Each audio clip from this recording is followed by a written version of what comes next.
Thank you very much. All right, I spent the last 2 days since I've arrived racking my brain how to squeeze a 4-hour presentation into 2 hours. It has not been easy.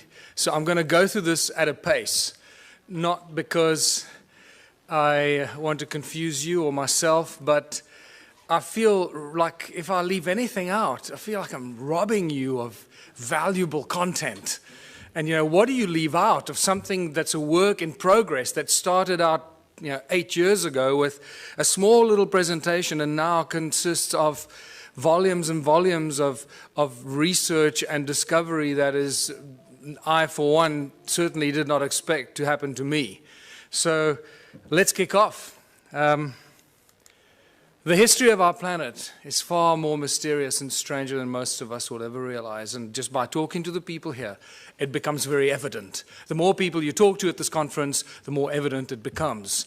And the interesting thing is that the closer you get to this beautiful blue planet, the more you realize how deeply divided we are as a species. And it's that division, very constructively created division, that is being used against ourselves. And this becomes very evident by the end of my presentation. You'll know exactly what I'm talking about.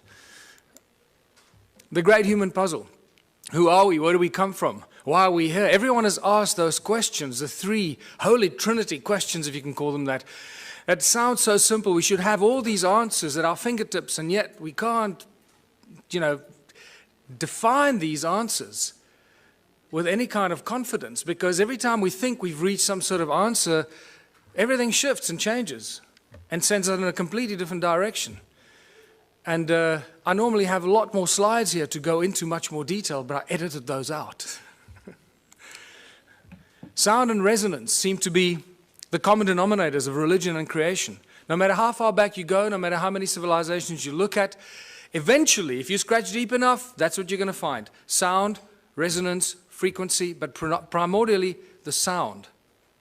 And it also somehow connects us to opening us to understanding higher levels of consciousness. And that becomes very important as we go through this presentation. In Christianity, it's the word. God said, let there be light. Okay, let's not get into the semantics. Yes, that we can define that in very various ways, but let's look at the basic stuff that we're dealing with here. The word. First there was the word. In Hinduism, we got the Om, the primordial creative source. The Egyptians sang the universe into creation. All comes to sound. And it gets more interesting as you look at some of the more bizarre and ancient cultures. And you can see this, how these days of creation and the sound of creation is manifested in some of the symbology used in sacred geometry. For example, Christianity can be very quickly described with sacred geometric principles. And you realize that the creator of the universe is not some guy with a white beard sitting on a cloud. That's just complete fairy tale stuff and very distinct part of the control system of humanity. That division principle plays itself out in that philosophy. 6 aspects of Om, or the Om Mani Padme Hum. You see sound frequencies related to the creation process. And in Egyptology, the 6 aspects of the all-seeing eye of Horus. And when you see this, you realize that we're dealing with sound, 6 resonance ratios, all to do with sound frequencies. So sound plays a very important role, and one of the lesser known statements or thought patterns of Nikola Tesla that a lot of people seem to miss is that Nikola Tesla said that the earth rings like a bell. It's continuously ringing like a bell. And if you know how to use this primordial source sound frequency of Mother Earth, you'll know how to convert it into an unlimited source of energy. And I believe that's what he really did. What he did with it up at the top of the tower remains a mystery to most of us, and we're all trying to emulate that. But I believe that he was talking about the sound of Gaia, an unlimited free source of energy. And this plays a very important part in all of creation, in all ancient cultures, in all the belief systems. And I believe Tesla used this to do whatever he did to create this free energy that we're all trying to emulate. But what is sound? What is sound? Because we think that sound is just something that travels at a finite speed. Well, that's been busted now, because in Tennessee, you studied in Tennessee, didn't you? Brooks. At the Middle State Tennessee University in 2005, there were 3 high school students and 2 undergraduates that proved that sound travels beyond the speed of light. I'm not going to go into that, but that's an interesting thing to contemplate. That's one of the best kept secrets of science and physics. Never made it into the mainstream news bulletins. Sound boils water. This is a guy called Peter Davey in New Zealand. Since 1940, this guy's been boiling water with sound frequency. It's not complicated, because everything has a resonance. Everything in the creation and in physical form has its own fundamental resonant frequencies. If we understand the resonance and the sound behind the resonance, we can do everything. Because if sound created the universe and all things in it, because that was done by God, then we should be able to use sound to do everything else. A 92-year-old Christchurch inventor claims to have come up with a novel way to make a cup of tea. He's invented a contraption that he claims uses the power of sound to boil water. Beverly Lockhart went to investigate. It looks like a desk lamp, is cool to the touch and appears to be doing nothing until it comes into contact with water. 92-year-old former Spitfire pilot Peter Davey claims his invention uses the power of sound to boil water. DSIR, they're a bit baffled how it works. Nobody really knows how it works. Davey believes high-frequency sonic vibrations emitted from within the silver bulb cause the water to boil. He says the idea came to him 50 years ago when he noticed different saxophone notes caused different household items to rattle. The mains-powered gizmo has experts intrigued. Never seen anything like it in my life, as they say. Professor Williamson has his doubts about Davey's acoustic theory and suspects there are 2 simple electrodes inside the boiler. It's the conductivity of the water that provides the path for the current and provides the resistance to give the heating. I'm careful that I don't divulge everything. I'm waiting to get a manufacturer that's prepared to put some money into it. And if he does get it on the shelves, he's already got one interested customer. If I saw one in a shop, I'd buy one, because I think they're an interesting little bit of technology. However it is they work.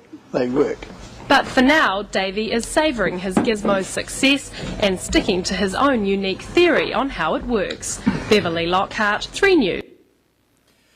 And in there lies the problem. He's dead. He took his secret to his grave. We will never find out until we go there, try and wrestle it out of his family to share the secret with the rest of the world. I can't believe that in all of the world of science and the the amazing laboratories that we have, there haven't been some scientists that have reverse engineered this or figured this out. Can't be that difficult. It's a resonant harmonic frequency of boiling water. Reverse engineer it. Measure the resonant harmonic frequency of boiling water and build the device. I don't have the laboratory to do it, but I've asked so many people to go out and do it, and no one's done it. So, but what we learn from this experience is we're here at this conference talking about free energy. I believe free energy means free to the world, not just free that we can suck it out of the vacuum and then sell it to the rest of the world. That's no longer free energy. I believe it's crucial that we start thinking about free energy as when you find it, like this guy, give it to the world for free. Because if you don't, they're going to get to you, they're going to get rid of you, and no one's going to get it. They were waiting. I can imagine what they did when Peter Davey died. They breathed a sigh of relief, say, oh, thank God he's gone. And he was too greedy to tell the world how the simple thing worked. Thank God this human greed gene is so powerful that it prevents people from sharing this beautiful stuff. That's what I have a problem with. So what I urge anyone here at this conference to do, if you do find something like this, a source of free energy, do not keep it to yourself. Do not try and gain from the rest of humanity. Put it on the internet, make videos, put it out as widely as you can, share it for free with the world. It'll come back to you in abundance that you can't imagine. Yes.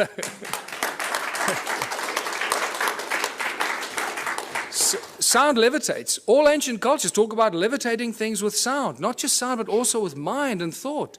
Now, we hear about it all the time, but until you see something being levitated by sound, it's difficult to comprehend. Here's a beautiful example. Most of the stuff exists on YouTube, but we don't go looking for it. So, Notice that you can hear the sound frequencies because the items they're levitating are very light. Remember, the higher the frequency, the higher the energy. So these polystyrene items are very light, so the frequency is lower frequency that's audible to our ears. So when you're trying to levitate giant blocks, you would need very high frequencies that you can't hear, and then it looks like magic. Also note that the sound source comes from two different sound sources, and it seems to levitate it at the cross point, the crossroad of the sound frequencies. That's what the levitation effect is. This is very important later in my presentation. And the knowledge of the ancient cultures.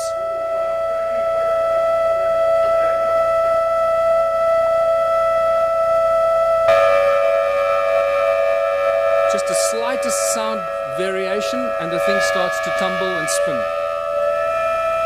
Slightest little variation on the frequency. Look where it starts to spin.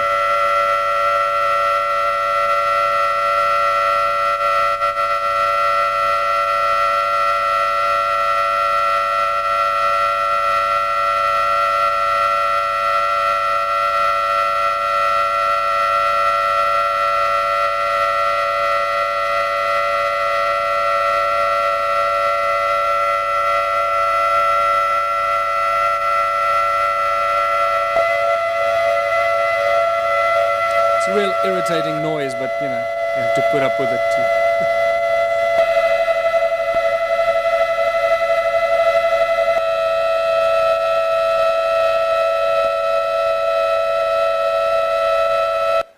So sound levitates. It's no longer, you know, this fairy tale thing. It really happens. But sound source is also the inspiration for all the religions in the world, the great religions, and the most recognized religious symbols. This is from the guys that developed the cymoscope.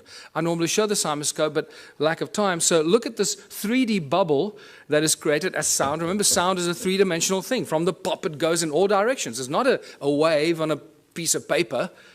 It's a three-dimensional effect that keeps amplifying itself and goes on and on and on. Just because you can't hear it anymore doesn't mean it's not necessarily there.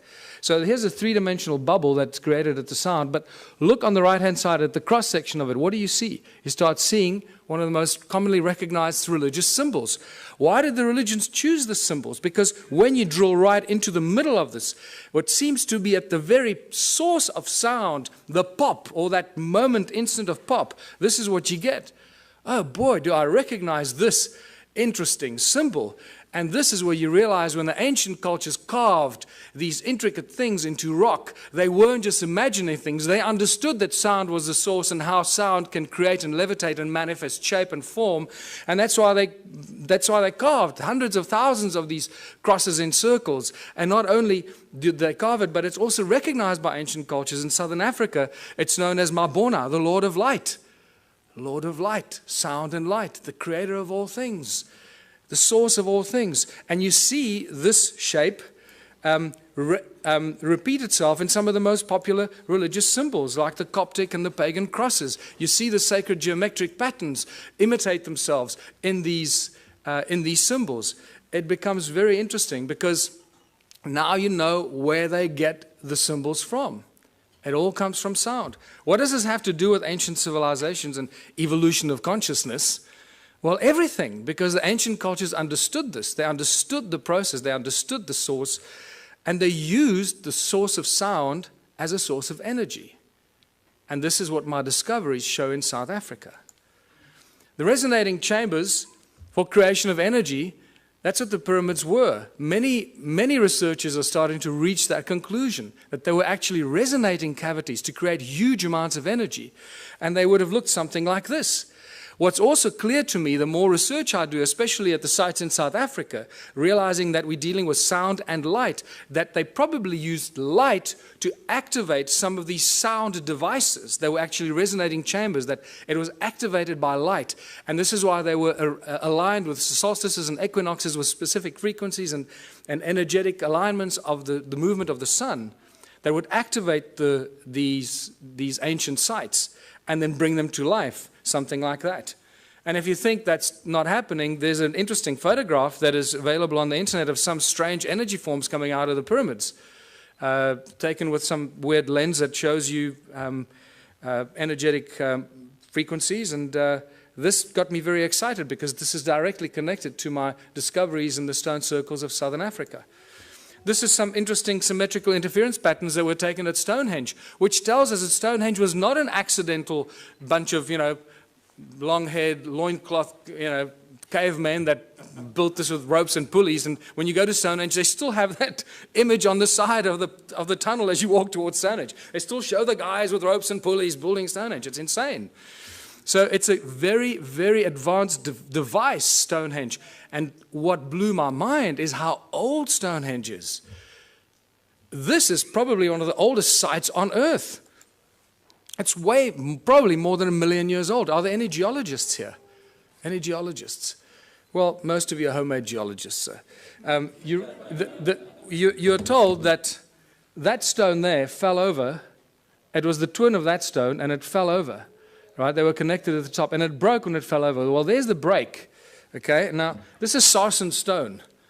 It's very, very hard, one of the hardest stones known to us. There's the break. Does that look like a 5,000-year-old break and erosion? Absolutely not. We're dealing with hundreds of thousands, probably millions of years of erosion to erode about this far. This is not a new structure, people. Stonehenge is extremely old. Your mother will lie to you, your priest will lie to you, but the geology is not going to lie to you. There it is. Do with this what you want. It tells us we're dealing with ancient sites and advanced knowledge of sound frequency, because we see it in the patterns that the Stonehenge site still generates today, even though it is in the state of disrepair. Just like the stone circles in South Africa, in the incredible state of disrepair, are still giving us insane amount of energy that we don't know what to do with. This is another example of how old Stone Age is. That crack was clearly not there when the builders built it. You wouldn't put a lintel up with a crack in it. So we have to assume the crack happened after the event. And look at the erosion around the crack. I mean, this is insane amount of erosion. So, modern day levitator. Southern Florida, this guy called Ed Leeds Cullen in the 20s built this amazing place called Coral Castle. This is still a mystery to a lot of people, or they don't know about it. And he single-handedly put these giant blocks on top of each other, carved them, sculpted them, shaped them on his own. The interesting thing is when they used to bring the trucks used to deliver these rocks, he would offload them single-handedly. And nobody knew how he did it. He always made the guy stand around the corner or something like that, until one day, 2 young schoolboys saw him offloading these giant coral blocks. And they came home very excited saying, "Hey, Mummy, we saw the guy." And they asked, "How did he do it?" And the kid said, "Well, he did it with ice cream cones in his hands, 2 ice cream cones." And the parents imagined, naughty children, what are you talking about? You're trying to force us into buying your ice cream for dinner, right? Well, that's not true. When I heard that, I got extremely excited, because that is consistent with what I've been finding in southern Africa. Ice cream cones, cone-shaped tools. And that's why I call it the ice cream cone phenomenon. And this has become a very important part of trying to unravel the ancient mystery, how they did this stuff.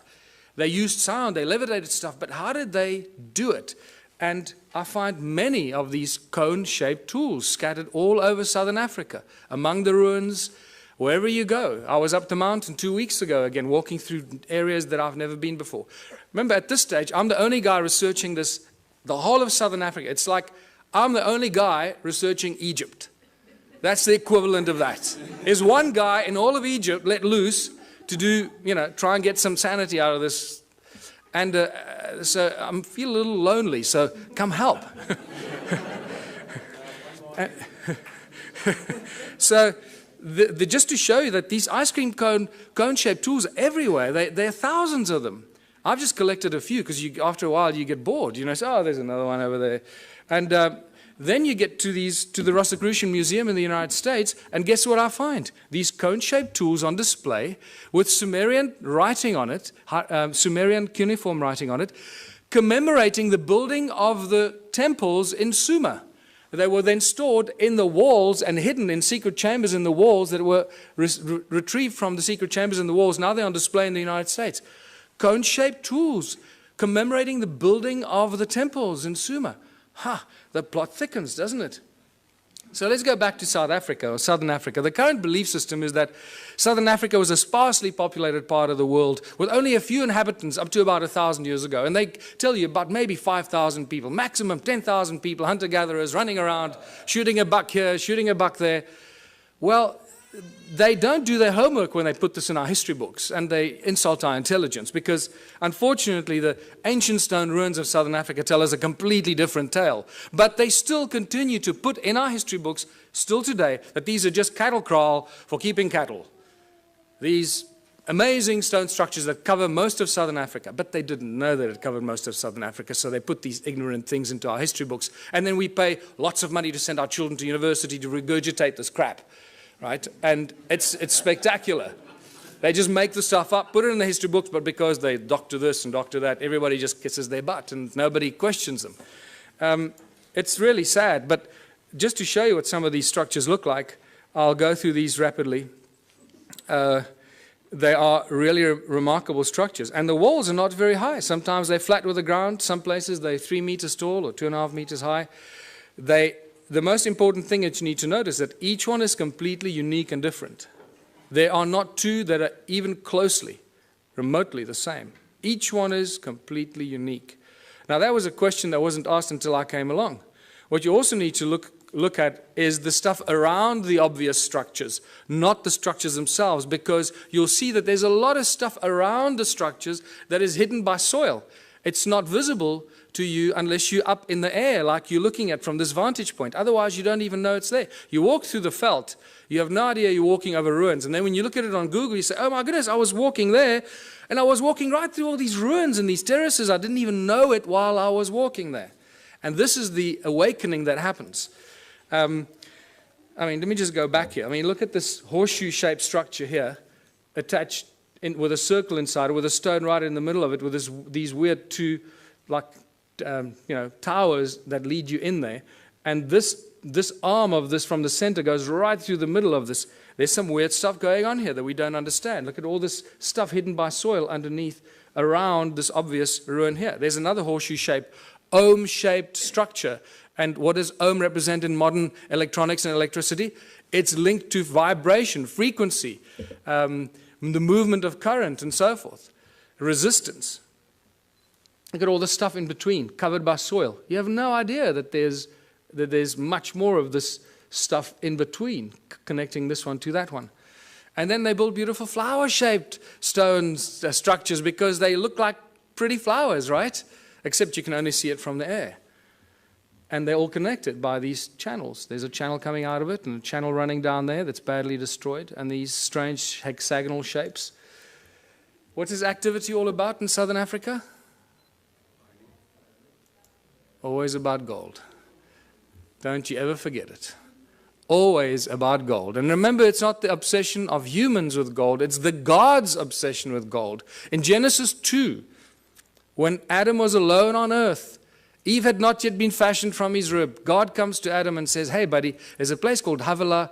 It's land full of milk and honey. The land is good, the water is good. And by the way, buddy, there's gold. What on earth is going on here? Why would God, the creator of the universe and all things in it, the commander of consciousness, want to tell Adam about gold? And it's in that one defining moment that you divide God with a big G from God with a small g. Huge, huge division. The twain shall never meet. And the Bible and ancient texts seem to be, especially the Bible, is constantly crossing those lines. What I find fascinating, scholars that have been studying the Bible for 30 years, their entire life, still keep crossing that line. God with a big G, God with a small g. The Elohim is a plural. The Elohim and the Anunnaki are the same beings, and I'll show you why. We've got conclusive evidence that the Anunnaki and the Elohim were the gods of the Bible, the gods with a small g, the malicious, malevolent beings that were after gold. The divine creator of all things does not want gold. He doesn't take credit cards, and he doesn't use money. And we'll get to that. The ancient history of Southern Africa is all about gold. You can't, the whole Monomotapa kingdom that was attacked by everybody from the north, and they could never be overthrown, the golden kings of Monomotapa. Fascinating story. Not many people are even aware of it. What do other ancient cultures or other ancient texts tell us? Well, the Sumerian tablets tell us in great detail about the Anunnaki. And all the great biblical stories are first found in the Sumerian tablets in much greater detail. And when they, like the creation of Eve from Adam's rib, is reduced to 2 lines in the Bible. In the Sumerian tablets, it's a whole chapter on it, how it happened, how they put Adam into a deep sleep, and blah, blah, blah. It's phenomenal information. But so what we do know is that a lot of the stories in the Sumerian tablets are translated into the Bible much later and abused or used for abuse against humanity. Work in the Abzu is the constant reference in the Sumerian tablets. Abzu has been given many names, but its primary sort of reference is always linked with gold. Abzu is where the gold came from, and there's some great references from Sitchin's work where the landmass, the shape of a heart was given, in the lower parts thereof golden veins from the earth's innards were abundant. Abzu, of gold the birthplace, Ea to the region the name gave. And I draw that comparison for you to show what he's talking about. The Sumerian god Enki is inextricably linked to southern Africa and the gold mining empire. And in my longer presentations, I go into more detail why I say this, but it's just overwhelming. It keeps coming in waves and waves, how Enki is linked to southern Africa and the gold mining empire that he set up there some 400,000 years ago. Now, Enki is not unknown in African ancient history. Creator Mutwa told me that Enki is known as Enkai, the creator of the human race. Just to throw that at you. And it gets weirder and weirder the deeper you go into this. And then Enki decides to create a species because they needed help to get the gold out of the mine. You can't just use machines. Machines break. And it's much easier to clone a species and train them and let them do this stuff, because if they die or get sick, then you just replace them. It's better than building machines. They just breed on their own. Look what they've done. 7 billion. Great breeders, these machines, these slaves. Let us create a Lulu, a primitive worker. The hardship work to take over. Let the being, the toil of the Anunnaki carry on his back. Tells us very clearly what these guys were up to down there. Planning to create the Adam, Adamu. The primitive worker shall be created. Our command will he understand. Our tools he will handle. To the Anunnaki in the Abzu relief shall come. So we know that the Anunnaki were in the Abzu. They were doing something. They needed relief. And for this they needed a slave, and they cloned it. And boy, did they do a good job. This is fantastic reference to Enki's house, his mines, and his technology. In the midst of the Abzu, to a place of pure waters, Enki betook himself. In that land, a place of deepness he determined for the heroes into the earth's bowels to descend. Before they cloned the slaves or the human race, they referred to the Anunnaki who were doing the gold mining as the heroes, because they were doing the hard work in the gold mines. So for the heroes into earth's bowels to descend. The earth splitter that Enki established. Now I'm going to show you the earth splitter because this is one of my discoveries in South Africa. Therewith in the earth a gash to make, by way of tunnels, earth's innards to reach, the golden veins to uncover. Boy, now that we found the physical evidence in South Africa and Zimbabwe, mostly, suddenly Sitchin's work becomes like poetry, because we can point to what he's referring to. We've got the physical evidence for which he's often undergone a lot of criticism, Oh, he's making this stuff up. Well, anyone who's still a naysayer about Sitchin's work, wake up. We got the physical evidence. It's there in beyond believable abundance. Is there a ruin or a settlement that could be linked to Enki? Absolutely. And this is Great Zimbabwe, the greatest ruin in southern Africa. It has to be the biggest, right? This is just a spectacular place. And just to show you, some of the walls are 10 meters high and 6 meters wide. Great Zimbabwe is a spectacular sight. And it has got Enki's energetic imprint all over it. Any of you that do energetic work, go and look at it. You're not going to believe your eyes. What's so special about the ruins in southern Africa? Well, they're very special cattle kraal for very special cattle, because this is probably where the word holy cow comes from. Because most of these cattle kraal are built aligned to the sun and the stars and the equinoxes and the solstices, and wow, they went to a lot of trouble for these cattle, didn't they? And the sacred geometry. And you start seeing how sacred geometric principles just jump out of these structures, and you realize, hold on, this is not just somebody building things, to pass time. And clearly this was easy to these people, because every single one of these ruins that is measured, and this is all Jan Heine's original pioneering work for which you'll always be remembered, because every ruin that he's measured so far turns out to have these very intricate alignments. And this is spectacular. And you'll understand why this is so spectacular when you realize how many of these ruins there are. These, look at this, they're perfect, and you draw a circle over there, which doesn't look like it's real. But when you extrapolate that flat line into the circle, you get a perfect hexagon. When you start joining the corners of the hexagon, look how it touches the inner circle perfectly. This is not accidental, people. This takes real exact science and understanding. There you go. So these structures down there are not just simplistic structures. They carry huge amounts of energy. And important to note that there are no doors or entrances. This is an important thing that you find in some of the archaeological reports, and they say, oh, there are no doors and entrances, and then they forget about it. And then they tell you, it was probably built by a migrating group of 15 to 20 people, and they built it. And you say, hold on, you just told me there are no doors and entrances, and now you're telling me that it was built by people as a dwelling. So what's going on here? What are we dealing with here? And you don't get intelligent answers from the so-called authorities on this. And agricultural terraces. Thousands of kilometers of agricultural terraces. In fact, more than 450,000 square kilometers of agricultural terraces in a sparsely populated part of the world.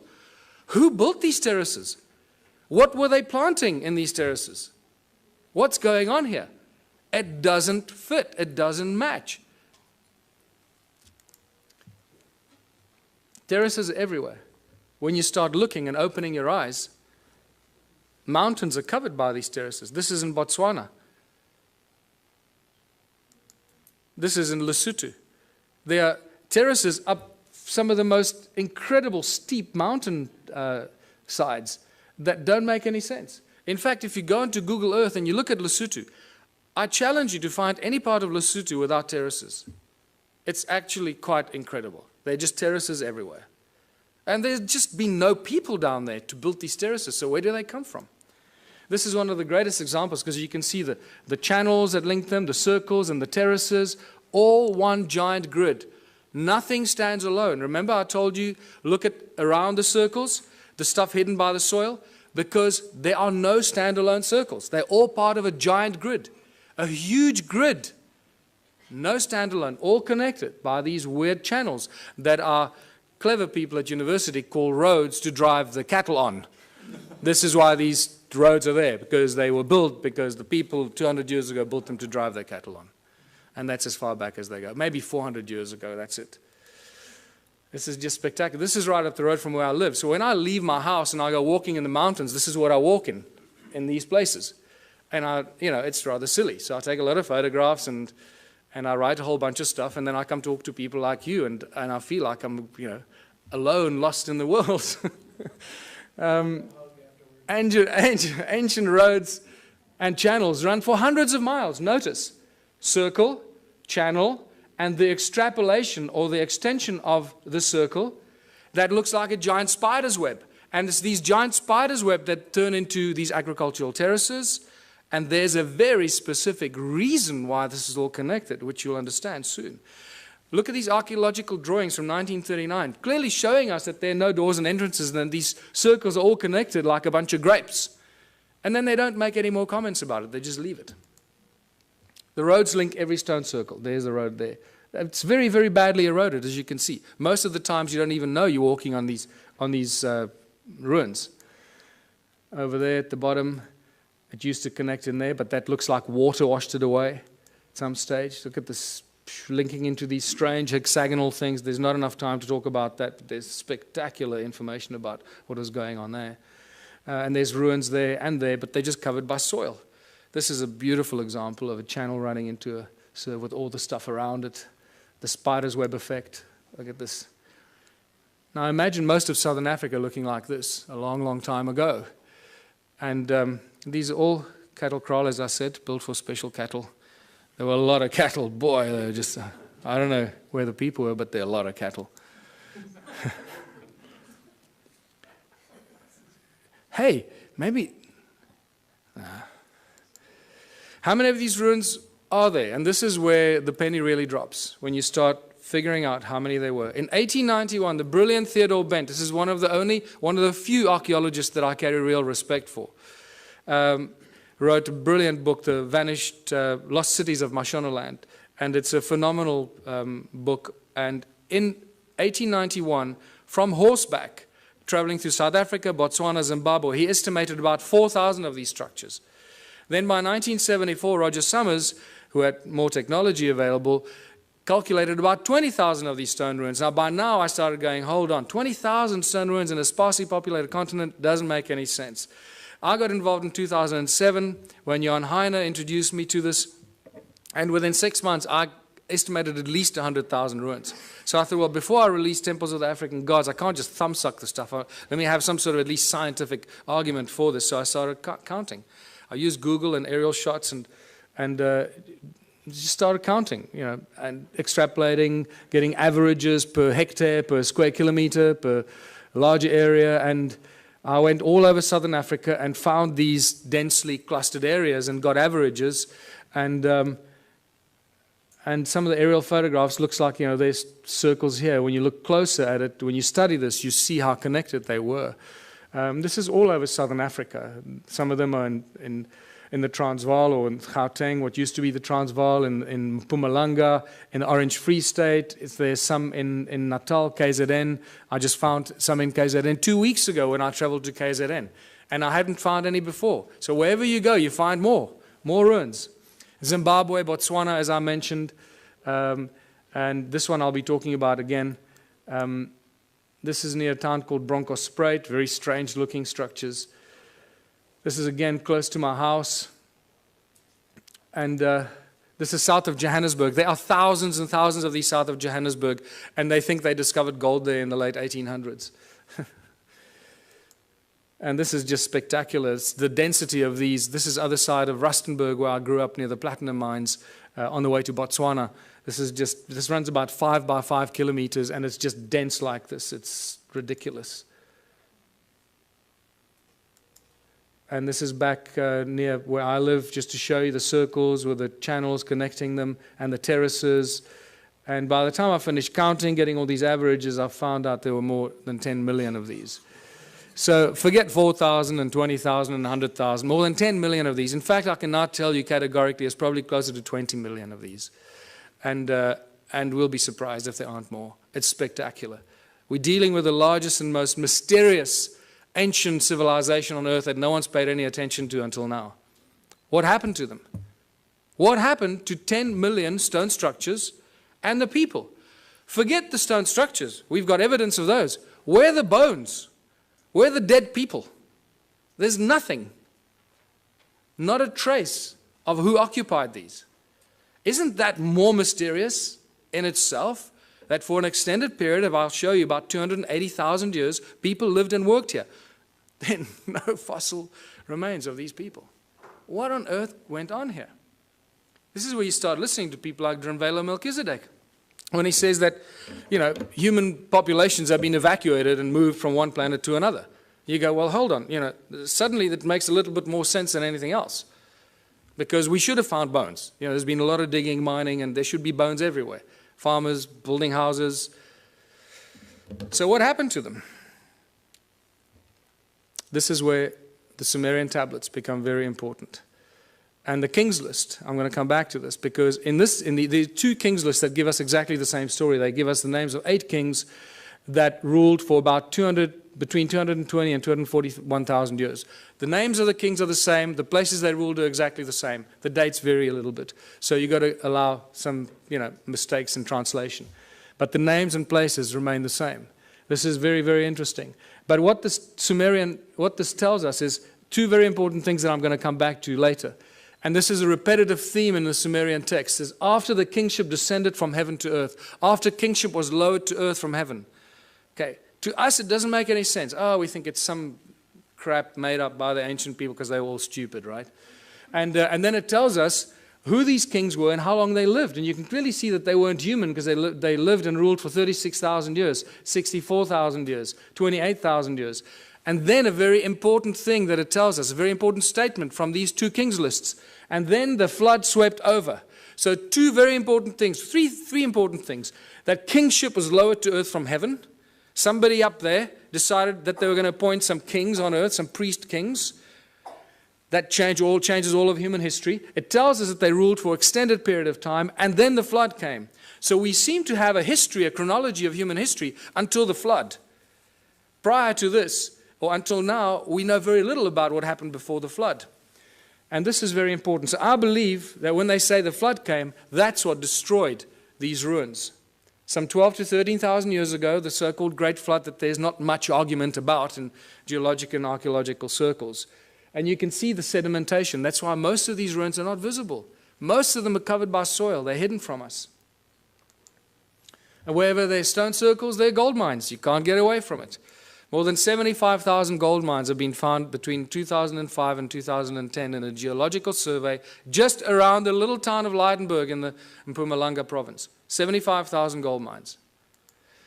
In the 30s, I've got two distinct, separate reports from two separate miners that mined in the province of Limpopo, northern South Africa, that found mysterious mine shafts, tunnels like this, at about 100 feet down while they were mining gold. Remain unexplained. Tools and artifacts were confiscated by the authorities, never to be returned. In the 1990s, De Beers found a mine shaft 22,000 feet deep that scared them. That they say it was cut with absolute precision, indicating some advanced laser technology that they do not possess.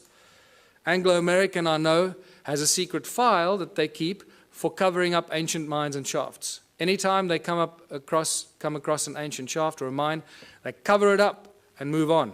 They don't even discuss it, but they have a specific file for that. And I was told this by the chief geologist at Anglo American while we were having a beer at a pub. He just volunteered this information to me. I was amazed. But then he didn't know who I was or what I was doing. Sneaky bastard. What kind of stone are we dealing with here? It's a very special kind of stone. It's known as hornfels. And it's known by geologists as ringstone. And I was the first person, I'm astounded, the first person to ask what kind of stone was used to build these ruins. They just, don't go there. And it's metamorphosized quartzite. It's incredibly hard. You can't break it, people. I've tried to break some of these. This sliver is a break I keep in my museum. This happens as a result of heat. You expose it to fire, it breaks up. So clearly they didn't use fire in any of these ruins. Otherwise there'd be none left. As you can see, it's black on the inside, very hard, and then it's got this stuff called patina, the skin, like a skin that grows. It's an oxidization and calcification process. It grows incredibly slowly on this specific rock. And what is fascinating about this hornfels stone is that it conducts sound incredibly well. It rings like a bell and light. There's some more examples that I found that I keep in the museum. And more spectacular examples. And just to show you, there's a little... The most remarkable artifacts that I've collected, this particular stone in my hand here, this beautiful Stone Age club, it looks like something out of Flintstones. I'm going to show you how they ring like bells, because I can't carry these with me all over the world. So a quick demonstration how these stones ring like bells. I just discovered that in geological terms, these stones, this particular stone, the hornfels in South Africa, is also known as ringstone for that very specific reason. And to ring these, I'm going to use my brand new tool that I just collected about a week ago. This phenomenal, absolutely phenomenal artifact. And I'm going to use this to ring these stones. This looks, we always joked when I found this, that this looks like a Stone Age guitar. And it's pretty much like that, And I'm going to show you that it is very closely related to a musical instrument in ancient times for very specific reasons. Now you might think that this stone shape is just accidental and that it broke off or something. You'd be mistaken, because I've collected probably about 4 or 5 stones that are very, very similar in shape, very similar carving structure. There's broad base here and then down to a narrow tip, and somebody removed this particular piece of the stone over there for specific reasons, as you will hear, which I'll ring a little bit more. They ring like bells. But it's also important to note that you cannot carve or chip this stone. it will splinter and fragment, and it will not be chipped or carved. Okay, so these shapes that we see here must have been molded in some way, and molded for specific acoustic properties. And this is why. You've got to hold it a very specific way to make as little contact as possible to get it to ring and resonate at its optimum. Now remember, it's also covered in patina, the skin of the rock, this brown reddish color that covers the rock, that is no longer the original black or charcoal color, the original color of the metamorphosized quartzite that's underneath. And that's how it rings.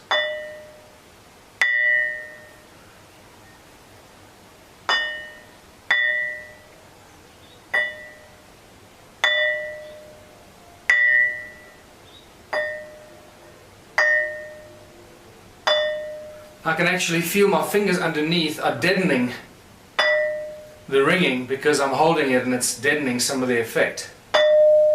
There we go. That's better. That's what you want.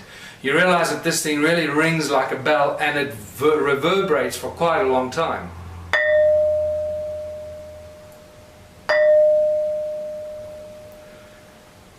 Alright, and now to show you that this is not the only one, here's the other one.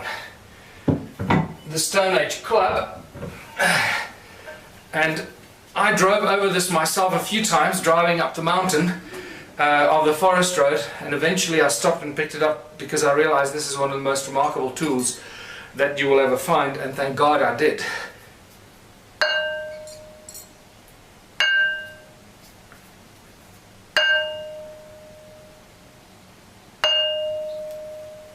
And it is very heavy. I'm out of breath because I'm holding my breath not to make a noise, and this thing weighs probably about 15 kilos, so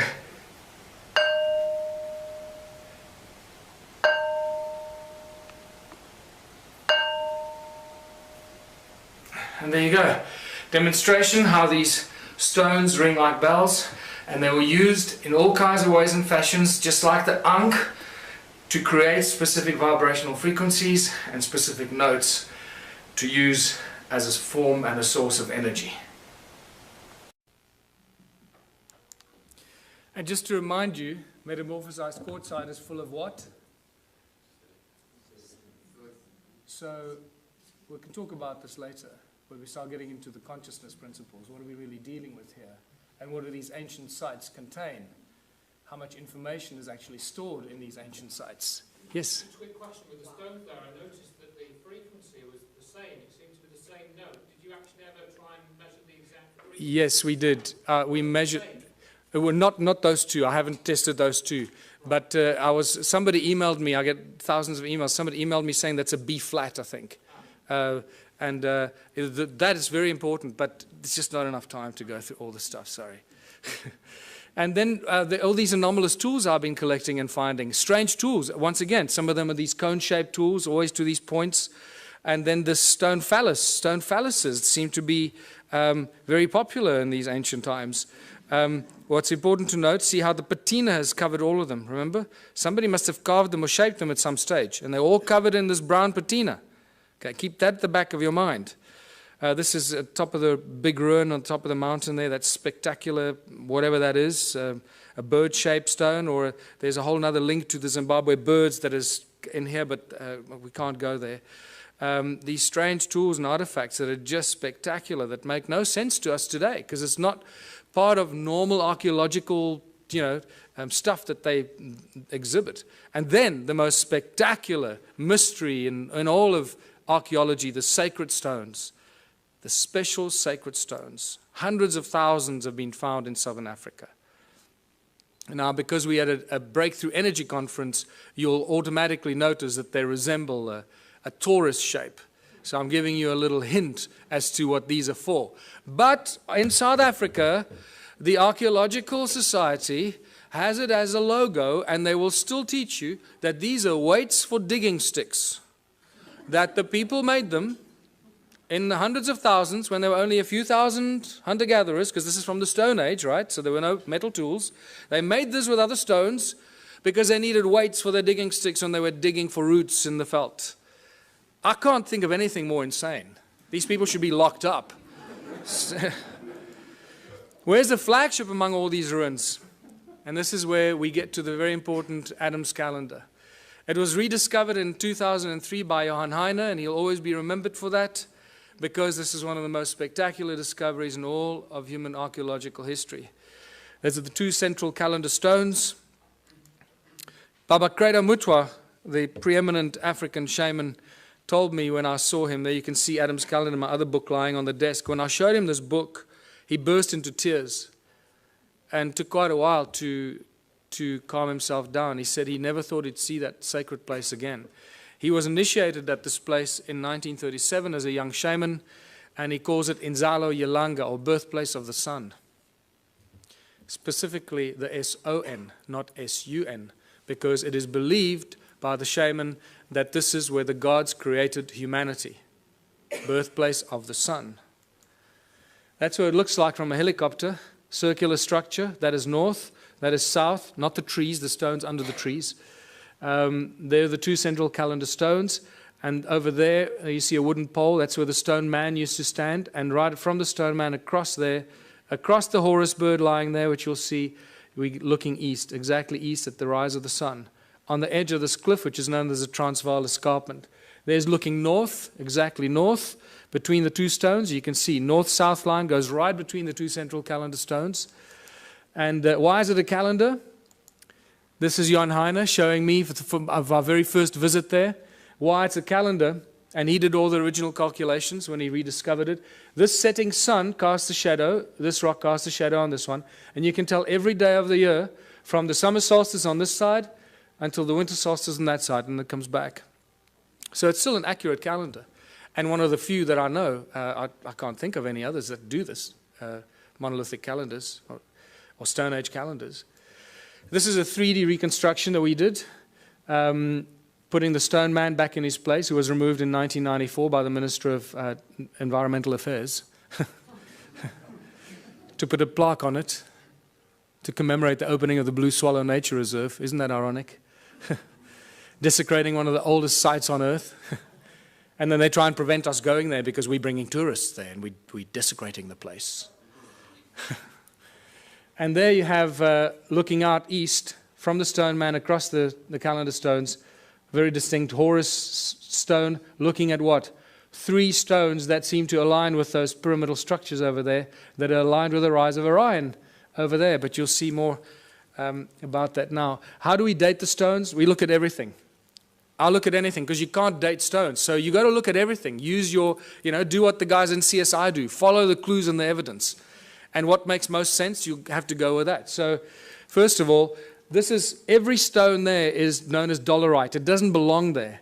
It is now categorically proven and shown from geological studies that those stones do not belong there. They were brought there by somebody to build the calendar site. That's the edge of the Transvaal Escarpment. It's known as Black Reef Quartzite, and it's full of gold.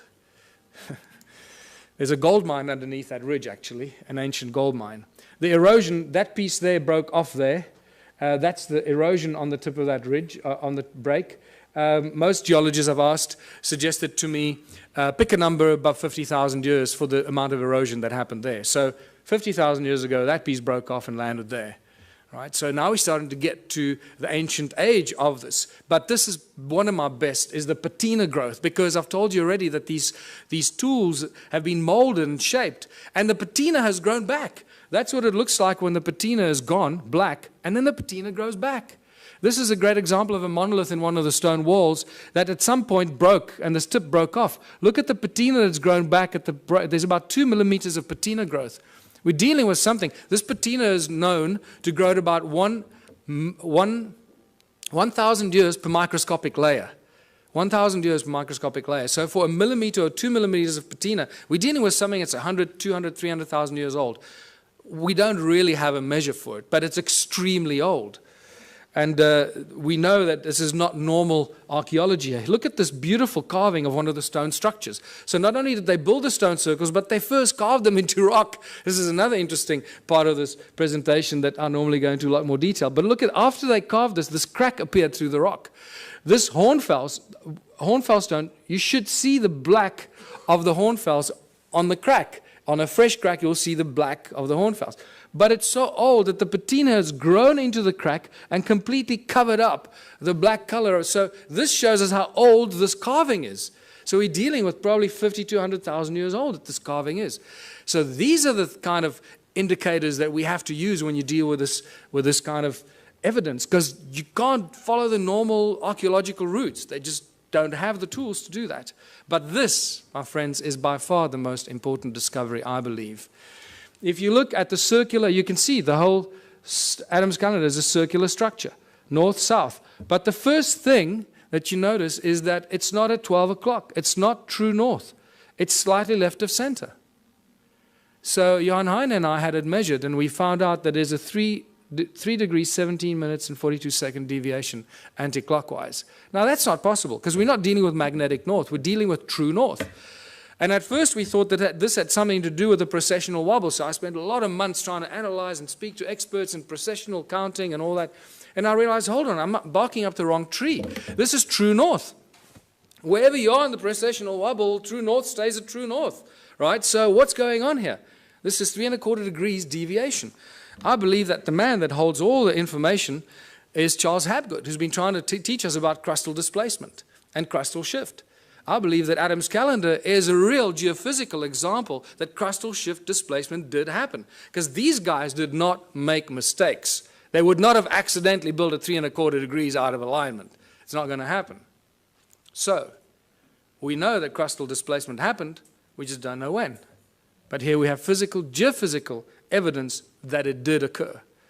And then obviously the Orion connection. You can't get away from the Orion connection. All ancient cultures do it. I've mentioned it already, those three. There's your Horus stone, and look at that distinctly carved rock there. Those three, if you lift them up, they align precisely with the rise of Orion's belt when it was flat on the horizon. I've had 2 separate calculations done by 2 separate astronomers. Both of those will be wrong, because none of them took into account that 3¼ degree misalignment. So, but it just shows you that their calculations are really, really old. That's really interesting. I didn't cross-examine on them. And just to show you this beautiful Horus stone, I discovered that one morning when I went there with another guy very, very early when I started doing this exploration. And that stone was covered by soil. So we couldn't see. I didn't know that it was actually a Horus or a bird-shaped stone. But then when I moved the soil away from about there, suddenly this beautiful head and nose appeared. It doesn't look like much from here, but there's nothing to stand on to take photographs. You know, if I take one step backwards that way, I fall off the edge of the cliff. So, and there you go. It's about 3.5 meters tall. There's a fat belly there that you can't see on this angle. And the nose is broken off. That's probably maybe another foot there that would have extended. If you lift it up, there you got it, reconstructed. Adam's calendar. When I called it Adam's calendar, I had no idea how close to the truth it was. This is where humanity was created according to ancient African culture, where the Anunnaki artificially, genetically created the Adamu, the human species that we all belong to in various forms and shapes. And then we get to the discovering of the pyramids. The mystery just, gets better and better. Look at that. This is one of the first pictures taken of Johan in 2003 when he started measuring the calendar and finding out all these mysteries. One of the best pictures, because I've been there thousands of times and you just don't get good pictures of the pyramidal structures. There's a third one, a little one over there, just sticking its head out. I've been told through various means that there's about 30 meters of sedimentation down there. So we're only probably seeing half of those pyramidal structures because of the flood, remember? The flood that destroyed all the stuff. That would have covered all of it. Why are they pyramids? Why am I so convinced they're pyramids? For various reasons. First of all, when you go into Adam's calendar, the moment you cross the circle, because there's no obvious circle, it's an imaginary circle. The moment you cross that circle with your GPS, you lose signal. Okay, it works here. The moment you walk in there, your signal is gone. And I love the macho guys. They just love it. Oh, my GPS will work. You'll see. I'll show you how my GPS works. And they go in there. It's fantastic watching them. Just see that ego drop very quickly. And then when you take the same GPS down to the pyramids, there were 4 of us. I will forever regret not taking a photograph of it, because there were 4 of us standing with GPSs like this. And every GPS gave you a completely different reading. Not just slightly off, but miles off. You were like, you know, in another province. It was insane, right between the two pyramids. Not only that, but all these ancient cultures built things according to the sacred geometric principles. So I thought, hold on, this will tell me if it's linked or not. Let me draw a golden mean spiral from Adam's calendar and see where it lands. Well, you know, I didn't have to guess. You got it. So here we can do a beautiful twist on those that want to stick to mainstream science. And we can argue the argument of probability, which is one of the most commonly argued arguments in science, isn't it? Probability. So the probability factor that the golden mean spiral accidentally ends between the pyramids is so completely out of kilter that it has to be linked. You're dealing with several million or several billion odds to one that it's, you know, an accident. So the probability factor plays a very important role here. We're dealing with something that's connected. And also through channelings and other psychic revelations, I've been told in no uncertain terms that we're dealing with some very advanced stuff here. And then when you connect Adam's pyramids through Great Zimbabwe, Enki's house, it lands right in the Great Pyramid of Giza. And all along the 31 degrees east longitudinal line, the Nilotic meridian, right, which is also linked to the white lions of Timbavati, the sacred white lions of Africa. And you start seeing all this connection. It's just beautiful. It just unravels more and more. And then my beautiful friend Willem de Swart, who's decoded the numeric system and the secret numbers of God, made it very clear to me that the name Elohim equates to the number 31. Elohim. 31 degrees east longitudinal line. So this gives us an indication that the Anunnaki and the Elohim are the same group of beings. I just recently did an interview with George Noory. The very last caller that called in told me he was abducted by the Anunnaki 12 years ago, before he knew any of the stuff we're talking about here. They told him they were tall, about 9 feet tall, blonde, blue-eyed individuals. They told him they were the Anunnaki, and they also told him they were often referred to as El or Elohim. That was very interesting, and then the show ended. So I need to talk to him more. So what were all these stone circles for? Millions and millions of stone structures, all connected. Each one is completely unique, different, built with stones that ring like bells. What's going on here? Archaeological drawings show us that there are no doors and entrances, and some of them are concentric circles, like expansion, amplification chambers, or something to that extent, right? So are these connectors, these channels, actually like wires? Absolutely. So let's go back to what Nikola Tesla said. He said the earth rings like a bell, and it's an inexhaustible source of energy if you know how to use the sound frequency of Gaia. And I believe that this is what it is. The cymatic patterns remind us of what we're looking at. The shape of Om. This is the shape of sand on a metal plate. That's what you'll find. So what we're looking at here is cymatic patterns from Earth. Each one of these stone circles just simply represents the cymatic or the shape of the sound of Gaia at that particular point. And this is why they connected. So they created one huge energetic field. There's one example. There's Hans Jenny's photograph, the circle in the middle and the spider's web effect outwards, the circle in the middle, spider's web effect outwards, except these were connected so they could share the energy they suck out of Mother Earth. And but how much energy could these structures create? For this, we got to go to 1944 in Japan, when they were developing the death ray with which they were going to smite the Allied army.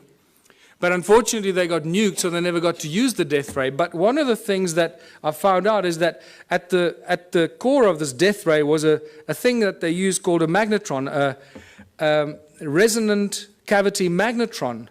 Well, this is, you start a frequency in the middle, you amplify it in these resonant cavities until you decide when you want to take it out of the wires. And that magnetron is used in laser beams, it's used in microwaves, it's a technological tool used in many applications. This has got a little magnetron in it, or a klystron, I think it's called in this. And then it goes through what? It goes through a crystal to focus the light. Right? So if you're working with light, you need to use crystal because it lets the light go through it. Right? So I believe that this magnetron was used. There you go. If a magnetron a few centimeters in diameter could fry the Allied army, how much energy can a magnetron 22 meters in diameter create? Huge amounts of energy. In fact, I was made aware that it's this structure that was probably responsible for the destruction of Atlantis, because they didn't quite know how to use it and it got out of control. So I believe when you read those translations of Sitchin, where he says Enki built the earth splitter with which in the earth a gash to make, I believe this is the earth splitter or something like that, creating huge amounts of energy, putting it into the giant grid, giant energy grid that connected all these stone structures in southern Africa. And that's really what it was. Everything was linked to the mining of gold. None of these were dwellings, people. We're dealing with a giant energy and work grid for the extraction and the mining and the processing of gold. And then get to the measuring of these stone structures. And I found a guy who had a very interesting device that he measured without me, and then I came back from America and I heard that he went and measured these. I called him back. I said, I want to go back and do it with you. So I went with him, and he used to work in the satellite industry for Centec. Interesting guy. And the measurements that he showed me were just mind-blowing. Electromagnetic waves, either horizontal or vertical, coming out of the ground into the sky.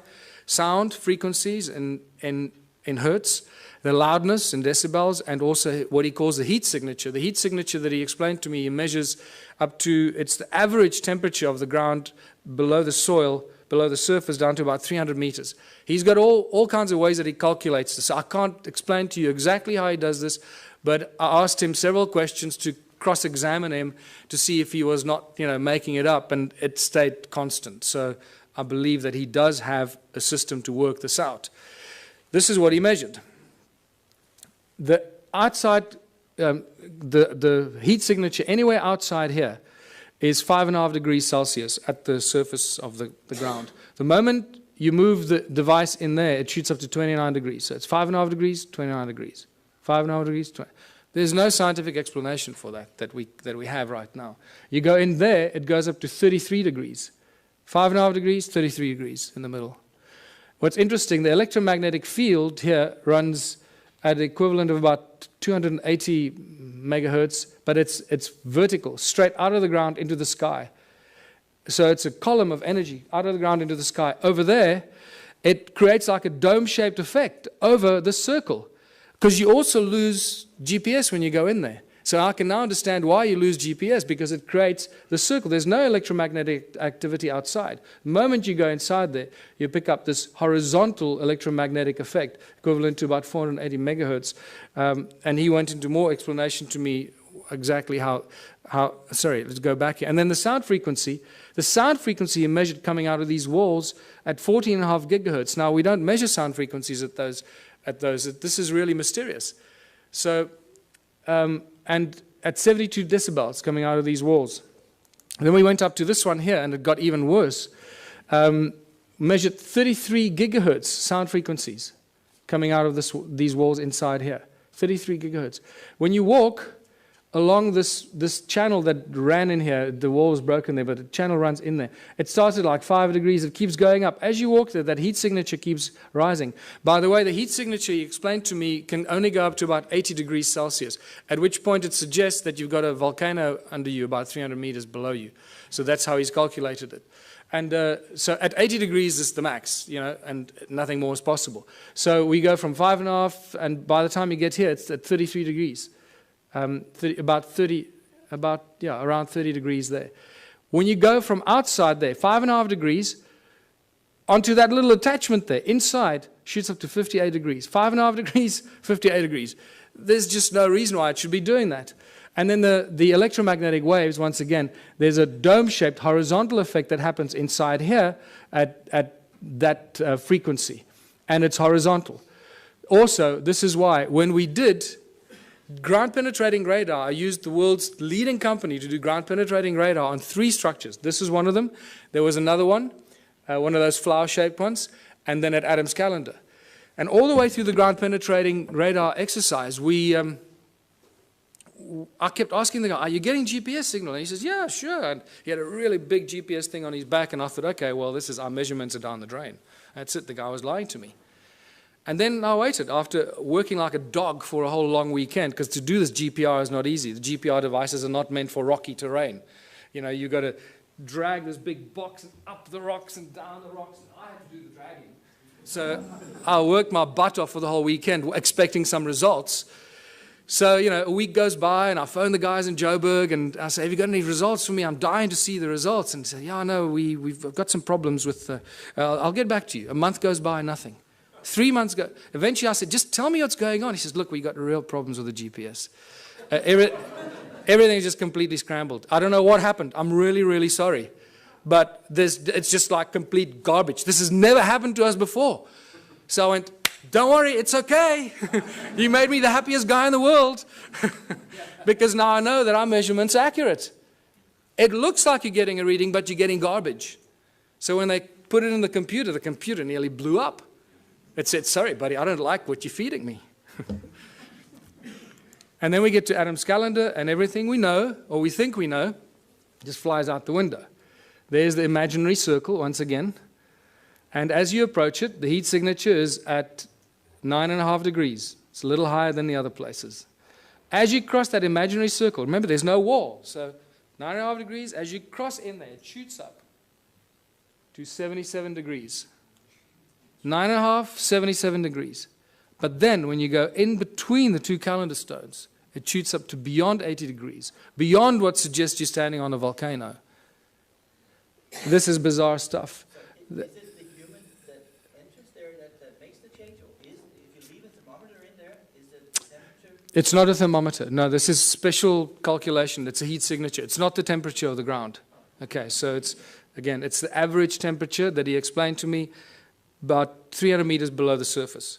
Going up in temperature, suggesting that at about 80 degrees, that heat signature would equate to a volcano, volcanic activity. And then we measured the sound frequency, first of all. Once again, nothing outside. And then as you cross that imaginary circle inside, it shoots up to beyond 375 gigahertz. This is sound frequency. Now, I've never heard of anything before measuring sound frequency at these frequencies. In fact, I've had several people argue with me that sound doesn't exist at those frequencies. I say, oh, well, it just disappears. What happens to sound? It just disappears because we can't hear it. So there's an interesting debate to be had there with some of the brainy people out there. 375 gigahertz sound frequency. That's insane. That's ridiculous. But then the electromagnetic fields become very important in this discovery, because as you cross in there, it shoots up to 1700 megahertz, equivalent electromagnetic activity, horizontally, creating a dome-shaped effect. Again, this is why the GPS doesn't work inside there. But in between those two calendar stones in the middle, it shoots up even higher to 1800, but vertically, straight out of the ground into the sky. And that just blew my mind, because that made me realize that we're dealing with something very special.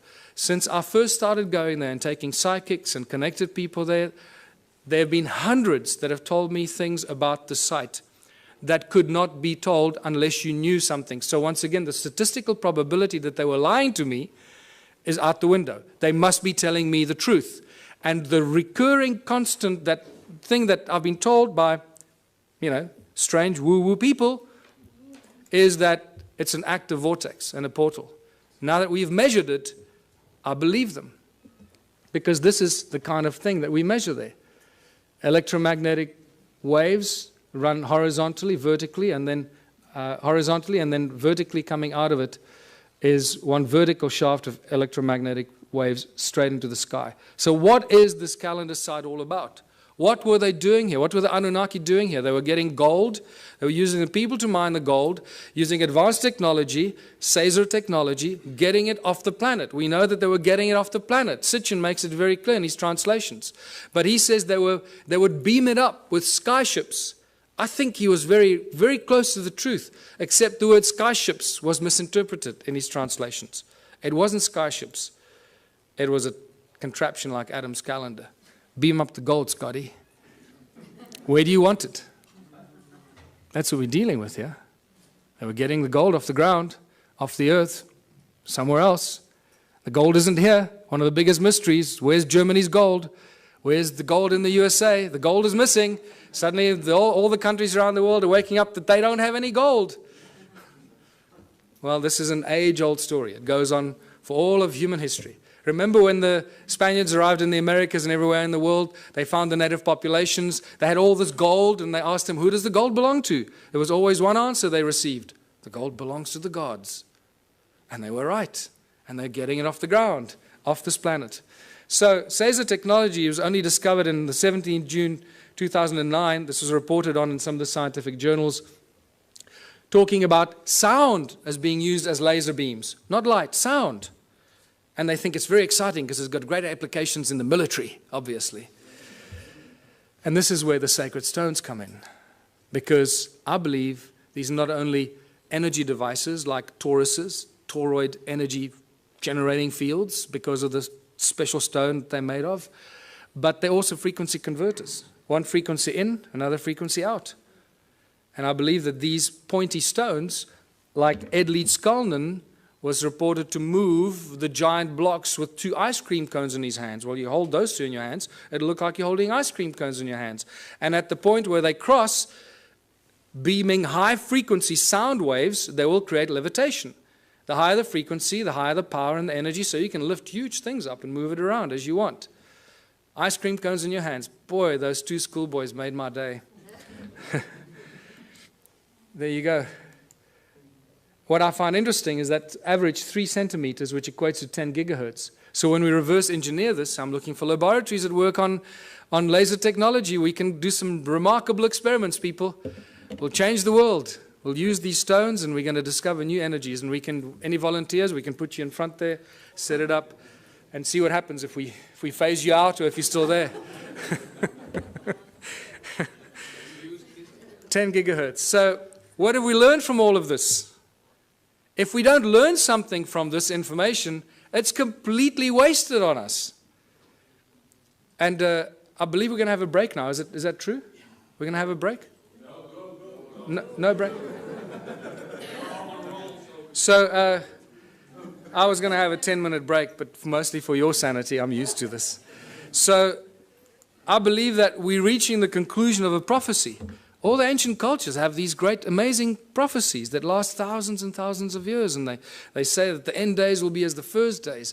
Did you know that in 1980, in the mid-80s, 4 of the North American native tribes came to South Africa to meet with Creator Mutwa and some of the African shaman because they believe that the new age will rise out of South Africa. It was quite amazing. And they had all these ceremonies at these sacred sites and so forth.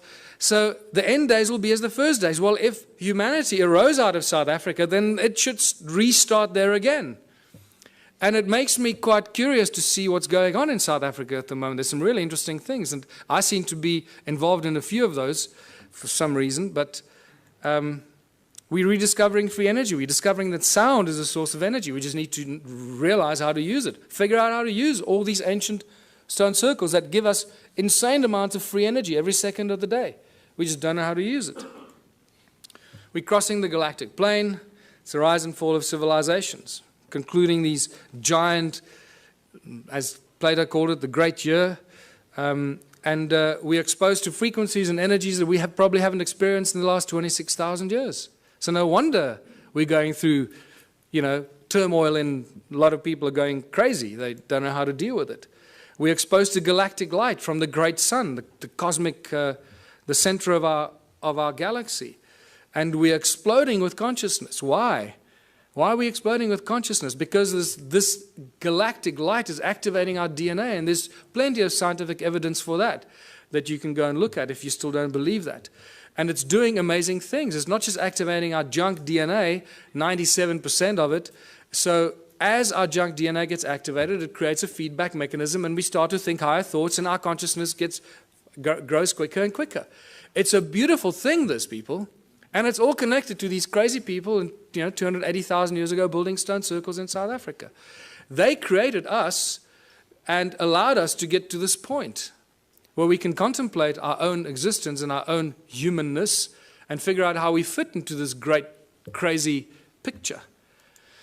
We connect to the morphogenic field and realize that the resonance is the substance of the morphogenic field and plays a very important role in, spooky action at a distance that scientists are still trying to wrap their heads around. How does this all work? And this is where I realized that if we don't learn something from this ancient civilization and apply it today, it's going to be completely wasted. So I realized that these people lived for long, extended periods of time without money. And it was Kerry Cassidy, when she first came to visit me 3 years ago, she suggested to me, you know what, you should start a political party. Because when you start sharing this information, it's not going to go down well, and you need to create a platform of credibility and protection. So I did that. And the Ubuntu Liberation Movement has now been registered as a fully fledged political party in South Africa, and I'm going to be running for president next year. That's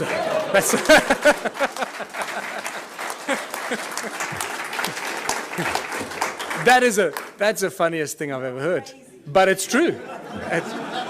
I just realized, hey, we're running, yeah. And then somebody said, does it mean you're running for president? I had to do a double take. Oh, shit, yeah. I guess it means that, yeah. We're just trying to cause trouble. We're just trying to inject the virus into the organism, but it has some really spectacular side effects or things that we have to do. So we are all born on this beautiful planet, and we're all born free.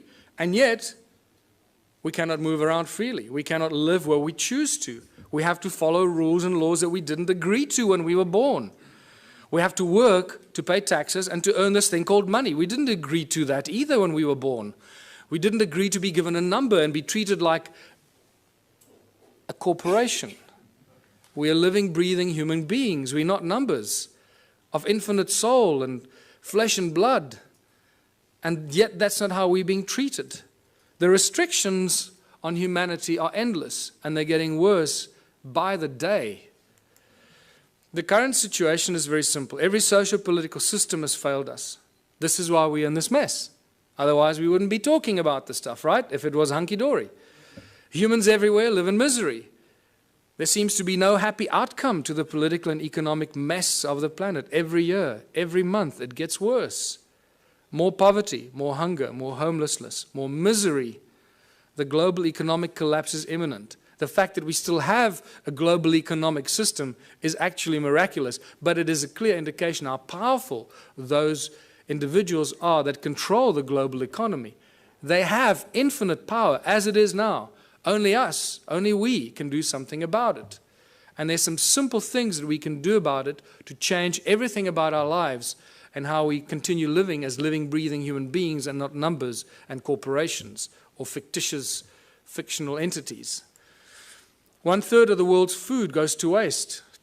This is spectacular. What kind of creatures have we become that we deny 1/3 of the global population food because they don't have money?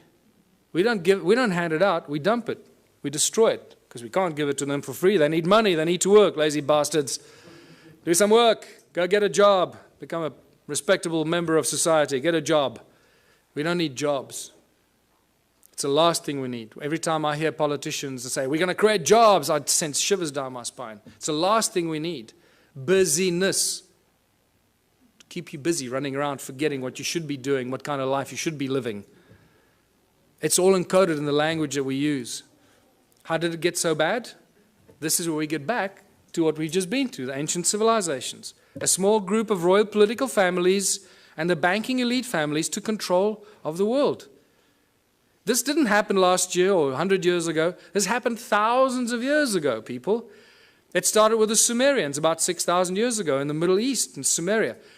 When the Sumerian tablets tell us, when kingdom was lowered to earth from heaven, that's why I pointed it out to you. They tell us, kingdom was lowered to earth. Suddenly we see these priest kings appear out of nowhere.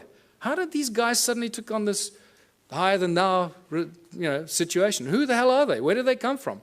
Oh, people lived happily, and suddenly one guy said, hold on, I'm going to be your king. You're going to have to work for me and pay taxes. Screw you, buddy. I don't know. So how did these priest kings in ancient times become so powerful? Because they were appointed by the gods. I'm not talking about God with a big G here. I'm talking about the gods with a small g, these arrogant pricks that came here and disturbed us on this beautiful planet.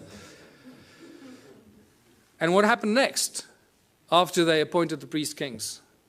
The most spectacular, miraculous thing happened. These priest kings created money.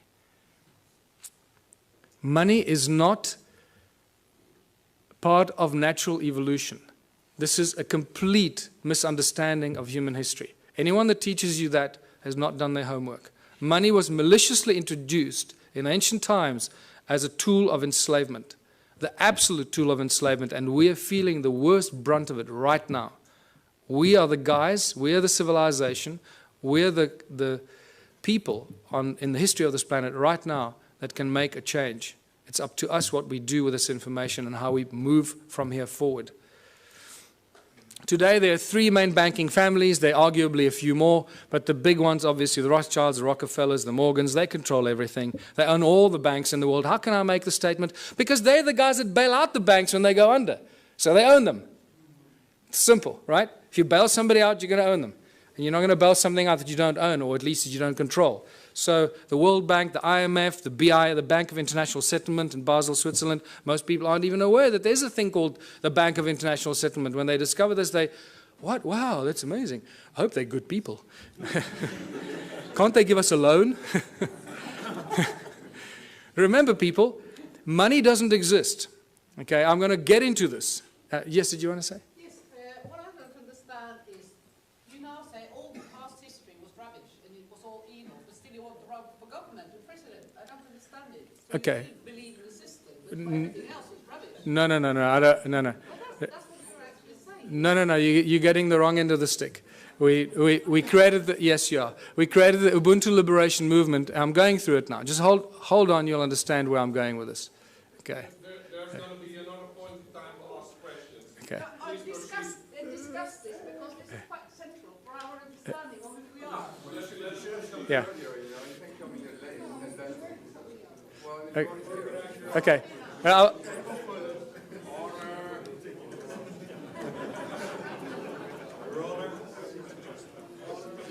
Don't worry, you'll get it. You'll get it by the time we finish here. I'm sure you will. The banking families own the world. It's simple as that. If you don't believe that, then you also haven't done your homework. So all the discussions we've been having, and I've been going into many of these discussions, money keeps coming up all the time.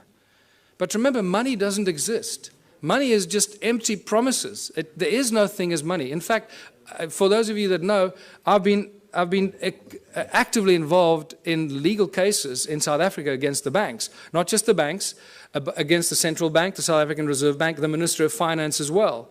I've even opened up a constitutional court case against the banks, the Minister of Finance, and the Reserve Bank, which had an interesting ending. If we have time, we can talk about that. But it doesn't stop. 2 years ago, myself and a small group of other people, mostly Scott Kundal, started asking the banks certain questions. And we couldn't get answers out of them. And then we started doing research and realizing how it all works. And for the fractional reserve system, you all know that, or you should know that. And the fact that money doesn't exist. In fact, in the South African Bank Act, to my horror of horrors, and I was in court, and I was doing research to stand up and defend myself, because the only way we can do this is when you stand up in court and defend yourself. So we didn't use lawyers. I went there and I stood and defended myself against the most, highest paid lawyers money can buy. And not just one of them. I was alone in the court against a judge that you have to call my lord and bow down when you walk into the court, my lord. And you start realizing the cabal, ritualistic club that these people belong to. It's spectacular. They wear black robes. And you go there and call it my lord, my lord. I thought I was going to cause trouble at first, but then I bit my tongue and I didn't do that. But what I found is that in the Bank Act in South Africa, and I'm sure the same goes for the rest of the world, there is no definition for the world money. There is, however, a definition for bills of exchange, promissory notes, and negotiable instruments. And I realized the banks don't work with money. The banks work with promissory notes, bills of exchange, and negotiable instrument. And those are called liquid because they have value. They are the liquid, valuable instruments, negotiable instruments, that banks work with behind the scenes. And this becomes really exciting and interesting. So we started realizing we could create promissory notes and bills of exchange and liquid negotiable instruments as soon as they have our signature on it. And we started doing some of this, just causing trouble. Anyway, it didn't get us very far because the judges didn't understand this at all. They thought we were just causing trouble with the courts. But nevertheless, what we managed to do in the 3 Supreme Court cases that I defended myself against these banksters, we managed to get very important things out of the lawyers or the bankers. They admitted to everything we accused them of. We accuse them of breaking the contract law because they don't have what they pretend to loan. They don't have the money. Remember, in contract law, you can't lend something that you do not possess. So that was one of our arguments. So we said, well, the banks aren't actually banks because they don't own any money. And they admitted, yes, no, we don't own any money. So, okay, great. Judge, did you get that? And then we said, well, that means that you're an agent and you're not a banker, so you can't charge interest and you can't come after me because the contract is null and void. And then we realized that they securitize your signature. They sell every document you have, every document you sign with your signature on it and has a value on it is sold in a process called securitization. And this is a global industry. Global banking industry works with securitization. And they're very proud of it. They publish the securitization information on their websites. But then when you argue securitization in court, they deny it. They say, no, we don't know what you're talking about. No. And the judges don't go and do their homework because the judges are so blinded by the banks and the lawyers, they just follow. They just can't imagine that the banks could be lying. So they agree that they practice securitization. Well, first of all, they denied that there is anything called securitization. They accused us of being fanciful and making things up, and that they didn't have money to lend. We accused them of not having locus standi or any rights to start the action against you because they sell your documents and your contract to a third party called a special purpose vehicle. And that special purpose vehicle company is a third party that takes complete ownership of your property, your car, your credit card debt, your overdraft. Everything is securitized by the banks because they don't have money. That's how they make money for themselves. It's all shuffling paper and bookkeeping entries and selling empty promises. And this is how junk bonds are created, because once you haven't paid on your bond, 3 months after you haven't paid on your home loan, your bond, that goes stale. What the SPV does, they then claim insurance on it and they file it. So the SPV gets paid, the bank has been paid the moment they sell your signature to them. Everyone's been paid, but you keep paying for your home loan for the next 30 years. The moment you stop paying, the bank comes after you, says you owe us money. There's a contract, my lord. See, he signed a contract, he owes us money. And the judge doesn't for 1 second say, well, hold on, let's look at the validity of this contract. Do you have rights to this contract? Who owns the property? So this has now been exposed. We are this close in South Africa. Myself and Scott Kundle from New Economics Rights Alliance, we're this close from bringing down the banks. Yes. This close. Yes. So,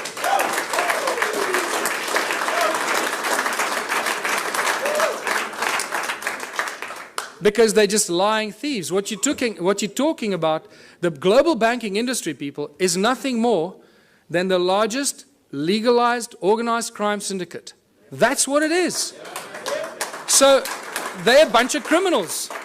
We've got to do something about it to stop it. So I've got 2 cases against the banks now.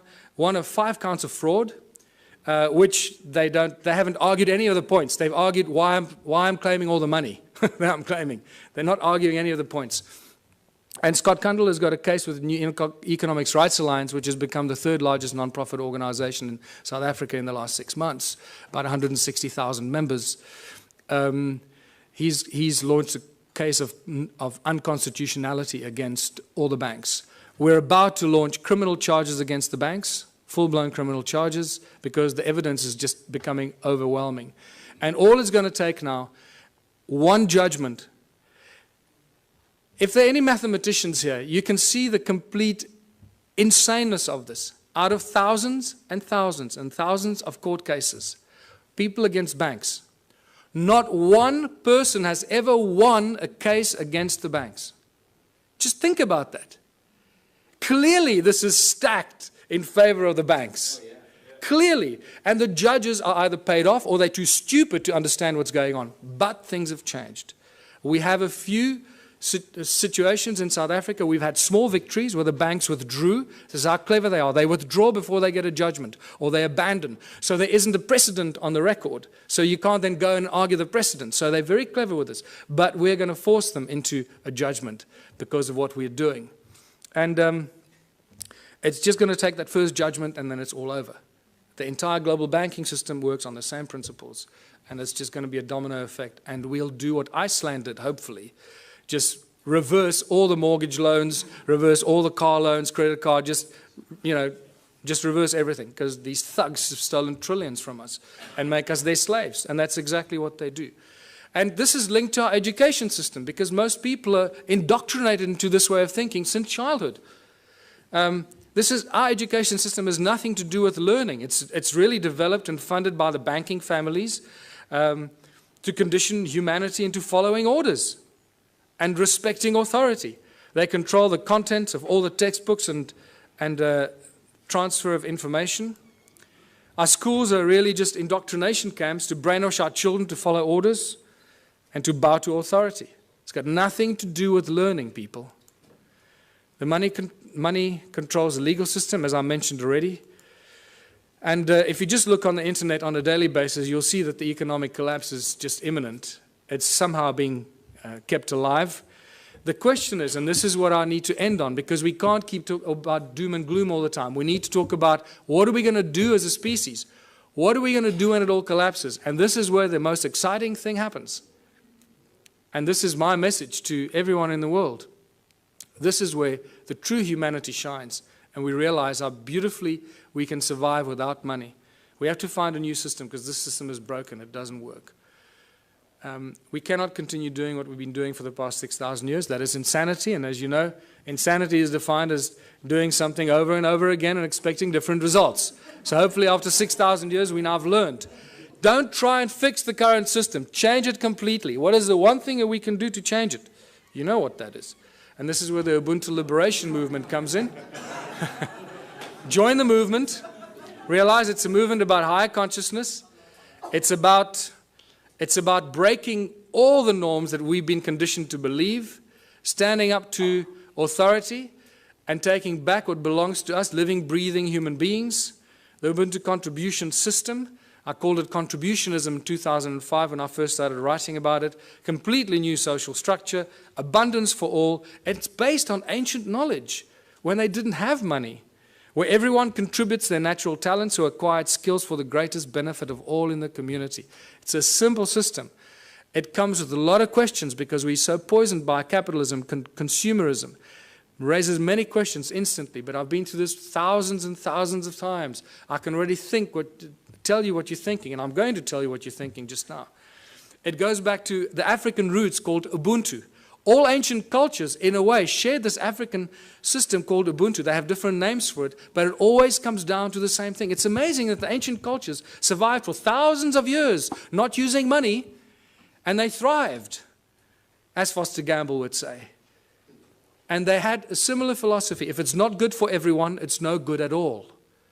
And that is a beautiful philosophy that I'd like to share with everybody, because I don't want to do anybody harm. And I don't want to do anything that's going to harm anyone because it does me good. I'm not interested in doing that. And this is why the whole Ubuntu contributionism system, the Ubuntu movement, is a movement of higher consciousness. It is for people moving into a new age, a new era of higher consciousness. Exactly that. So that's the virus we want to inject into the South African Parliament. Higher consciousness. Not because I want to run for president. In fact, if by some miracle I became president, and this was a question that was asked me in Durban last weekend at our first public meeting. So what are you going to do if you become president? I said, well, the first thing I'll do is I'll dissolve the government. Just dissolve the whole government. Just dismantle it. And give the power to the people, wherever they are, to start their own local communities. Rewrite the laws. The laws we have are not written for the people, they're written for the corporations. Inalienable rights, this is what I need to remind people of. And this is beautiful, because this is part of the ANC's Freedom Charter that they stood for over 100 years. Now, it's been very conveniently forgotten. And this has become the new Freedom Charter for the Ubuntu movement. The country belongs to the people. The land belongs to its people. The water, the minerals, the airwaves, doesn't belong to Vodafone, it belongs to the people. The forests and everything in the country belongs to the people. Yeah. The land in China belongs to the people, and they should do exactly the same. This applies to every country, people. It does not belong to the government or any large corporation that has laid claim to it. And when you read this statement, you realize that we've appointed our leaders to be our servants, but they're not serving us. We appointed them to do the best for us, not for them. So whatever we want and we need as a people, they should be doing for us. Is that happening? No. The opposite is happening. So what has happened here? The government is not serving the people. The only conclusion we can reach is that they're serving themselves and the corporations that fund them. They've turned the people into their slaves. The government and large corporations have stolen the country from its people. It's as simple as that. We've become the slaves, and unless we do something about it, it stops. How do we know this? In South Africa, I don't know about these countries. I believe the European countries, how it works now. I haven't done that research because I'm focusing there. The government of South Africa and the Republic of South Africa are both registered as two separate corporations on the US Securities Exchange. So they're corporations that trade us as commodities. Every week, new laws are passed. In every country, I guess. In South Africa, it's published in the Government Gazette. Nobody knows where to get it, how to read it, what it means, but they publish it in the Government Gazette and they get away with it. You see, it was published. You didn't object, so now it's a new law. That's how they get away with it. But every week, they publish new laws that we don't understand and we don't want. Our laws protect the corporations. They do not serve the people. Corporations have more rights than living, breathing human beings. I've witnessed this in my own presence in court on 3 occasions. And the fun gets better every day. Because, you know, for those of you that have been following some of what I've been doing, 2 weeks ago, our legal advisor, Raymond Dix, was attacked in his house by 10 armed men, tied up and held at gunpoint for 3.5 hours while they ransacked his office, his home office. They made it look like a robbery. But when they left and very carefully removed his computer, his hard drive, his backup hard drive, and his secondary hidden backup hard drive, which they knew exactly where it was, they left with only 2 other things. The legal files pertaining to my actions against the courts, the banks, and Scott Kundal's files, the New Economics Rights Alliance, the Ubuntu movement, my movement, and New Economics Rights Alliance. Those are the only files, legal files that disappeared. So it's very clear what's going on here. The banks hit us where it hurts most, at our nerve center, removed all our research, documentation, and files, but we had backups elsewhere.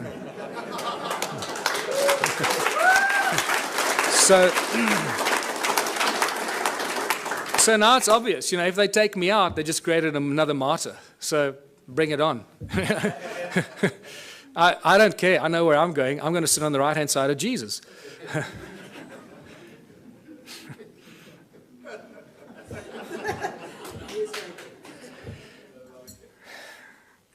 We need a whole new legal system written for the people, by the people, not by the corporations and the governments that want to schneid the people into the ground. Everything in South Africa and in other countries belongs to the people. Eskom, for example, is the electricity supply giant that supplies most of Africa with electricity. All the installations of Eskom belong to the people. The coal they use that they get out of the ground to charge us for the electricity belongs to the people because the coal belongs to the people. Sasol is the coal to liquid petroleum company that was paid for by the taxpayer. The technology was developed from German technology in the 1920s.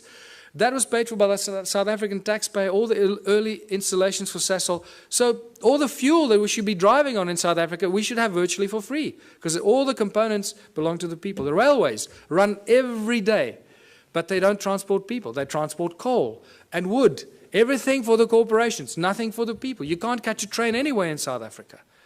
And so it goes. The forestry, the minerals. Forestry, between Sappi and Mondi in South Africa, they own more than 1 million hectares of land that they somehow managed to take possession of. Who gave it to them? The people didn't agree to give it to them, but it belongs to them.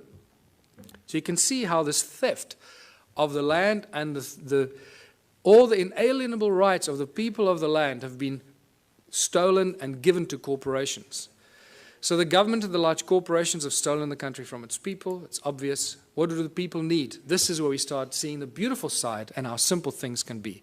What do we need? We need food, water, love, friendship, homes, tables, chairs, knives, forks, gardens, clothes, technology, healthcare, arts and culture. We need everything that each and every one of you can imagine and beyond. We need everything, and we should have all of it because there should be no hurdles to achieving this and having that, right? We do not need money. Did you see money anywhere in that list? No, we don't need money. Money gets in the way. Money is the obstacle, is the hurdle to all progress. Money does nothing.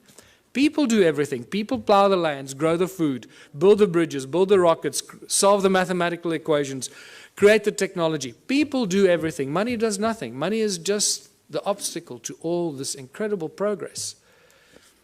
People create the arts and the culture. Money does nothing. The origins of money goes back to Sumeria once again.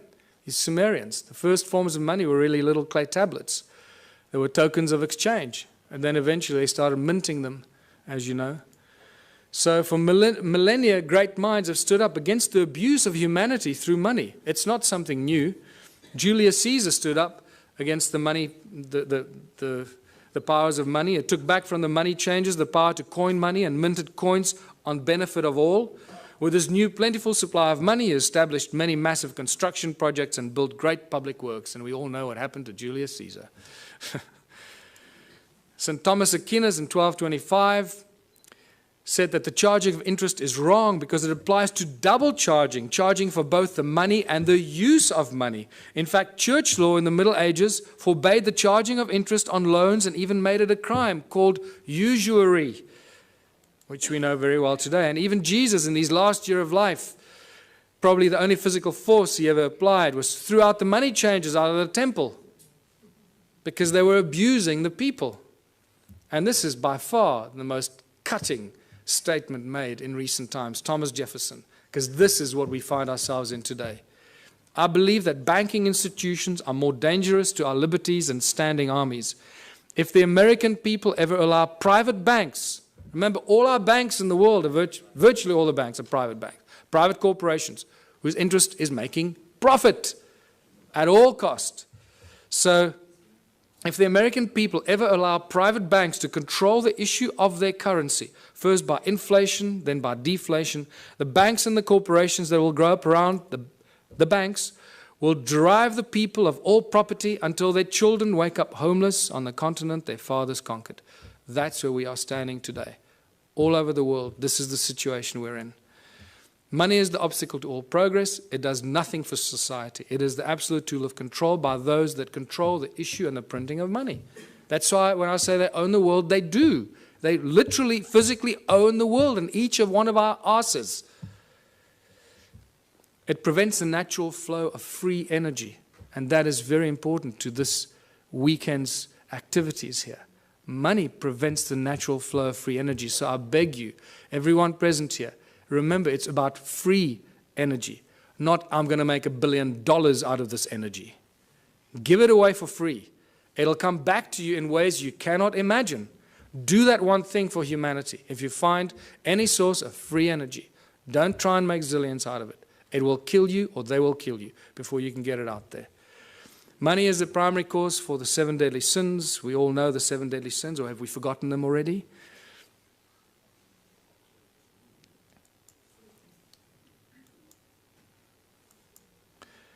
It's not the love of money. Many people ask, oh, it's just the love of money. Money, there's nothing wrong with money, man. It's just a form of exchange.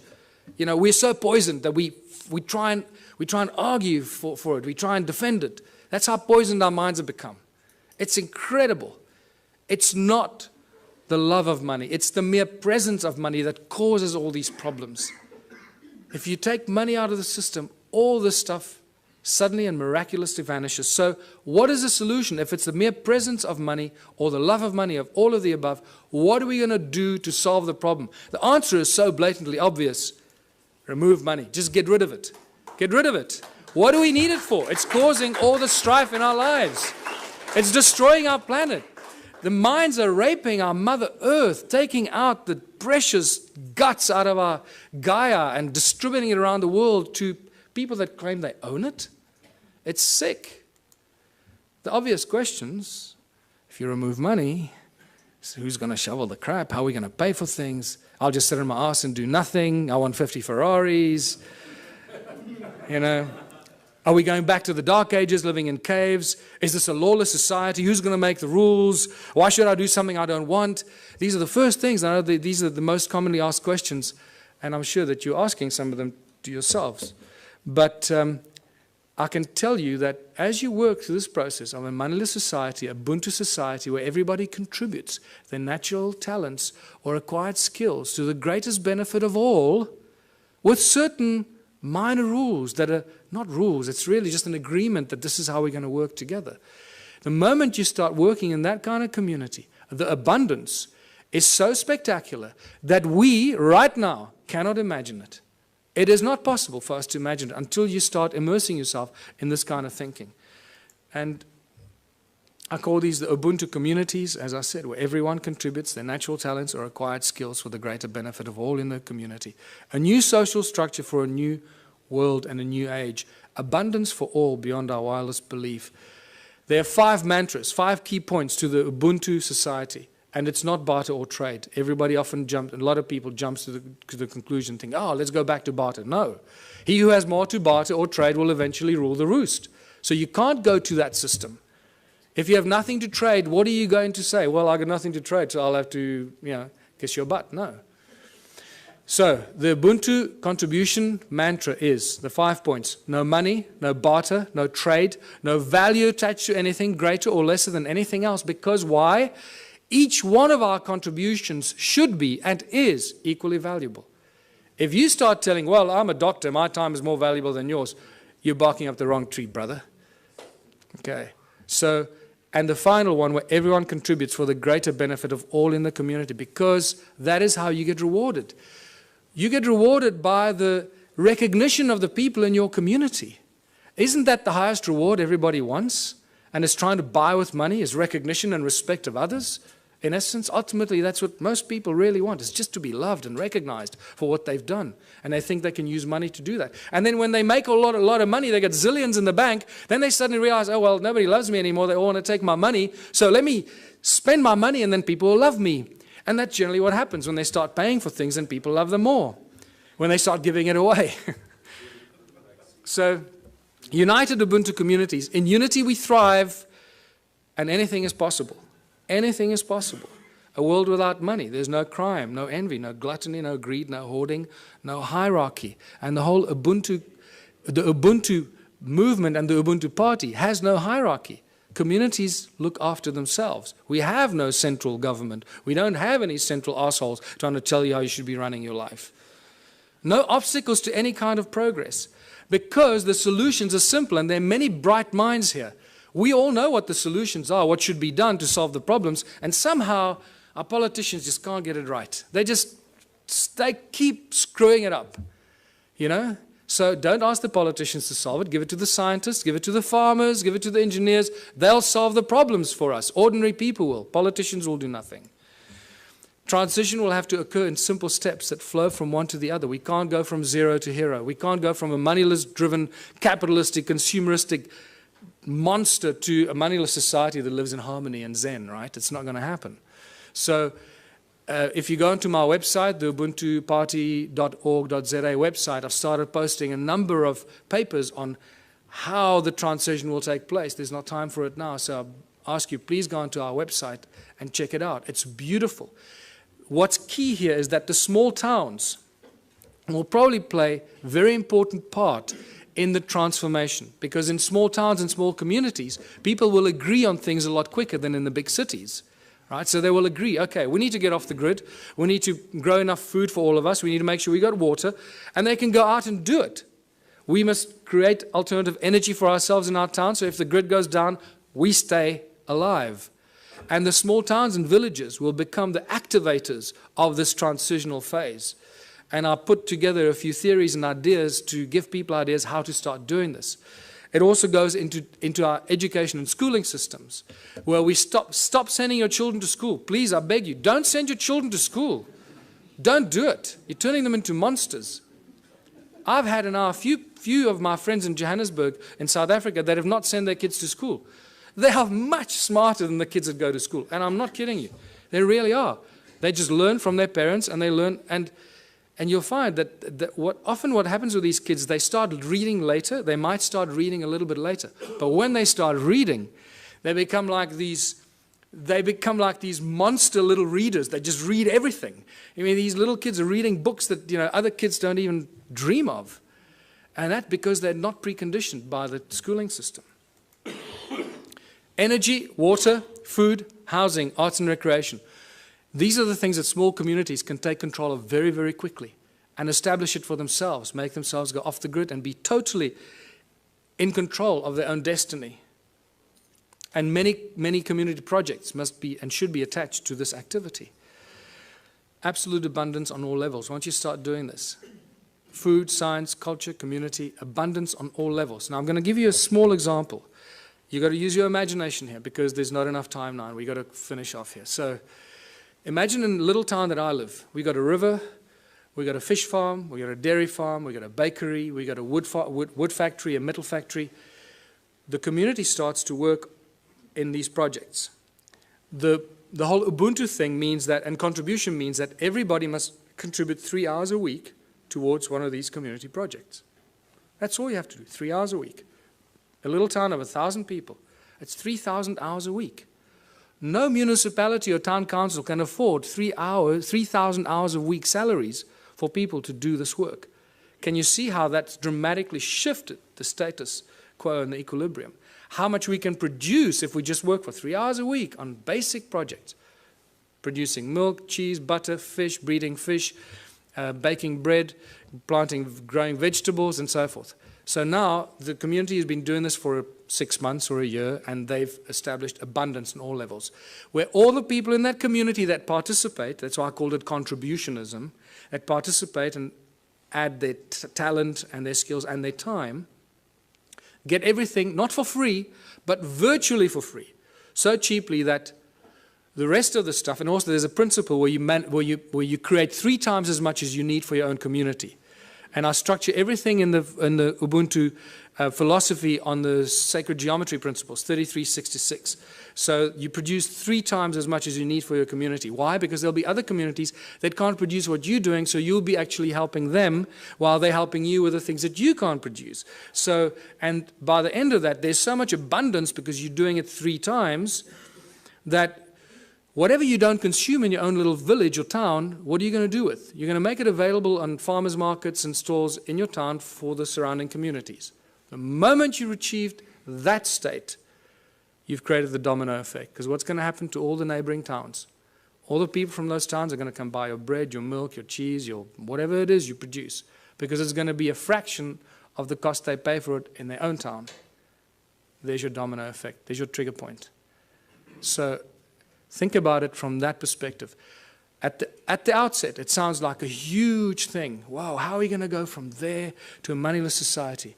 I believe that I've just taken you through a very simplistic example of how small towns and small villages and communities can be the trigger points and the examples that start the domino effect. Once the first town is set up, it's impossible for the surrounding towns to stay alive. They will have to follow the same example. Otherwise, all their businesses will close down. And when they do close down, then they will follow your example. So either they will do it willingly or they'll be forced into it because of stupidity. In the Ubuntu communities, children follow their passion and their dreams. The education system changes completely. There are no classrooms. Children learn real, practical skills. So by the age of 16, they've done everything. They've baked the bread. They've worked in nuclear laboratories. They've built rockets. They've built homes. They've built earthships. They've planted seedlings and grown fruit. And they'll be so wise by the time you're 16 because you've had all this experience. You'll be smarter than all the professors in the world thrown together today. So,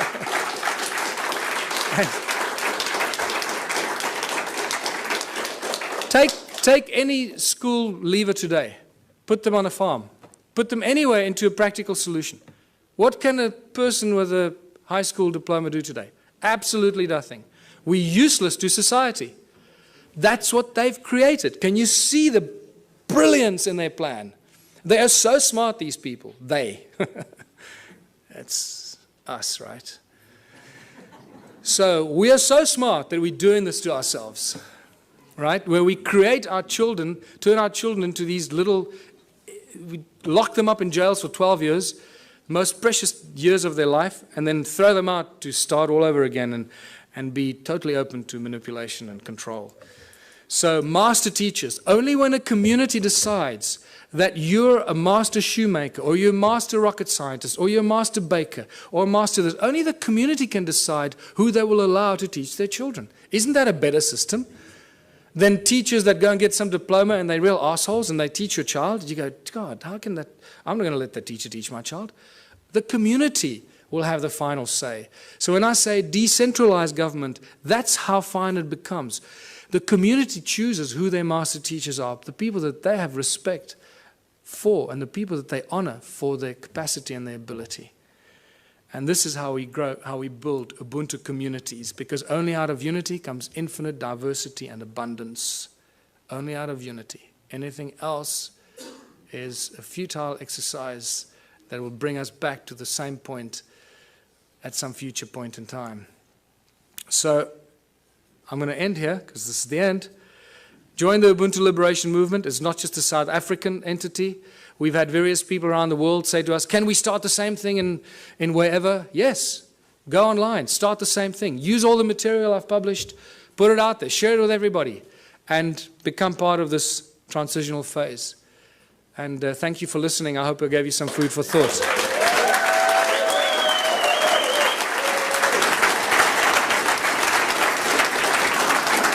Thanks very much. Please wait one moment. People are coming up to me and asking me, what can we do after the conference? Now, one of the things we can do after the conference, Michael needs exposure, big time. We need a buzz going around. Everybody who has a Facebook page, a Twitter page, you just put one line, Michael Tellinger for president, and this website. People are going to pick it up sooner or later on the internet, and it's going to be recycled, recycled, recycled, recycled. It's safer, we're going to get the word out, and the ball is going to roll. Okay. Thank you. This was the outlook of the conference.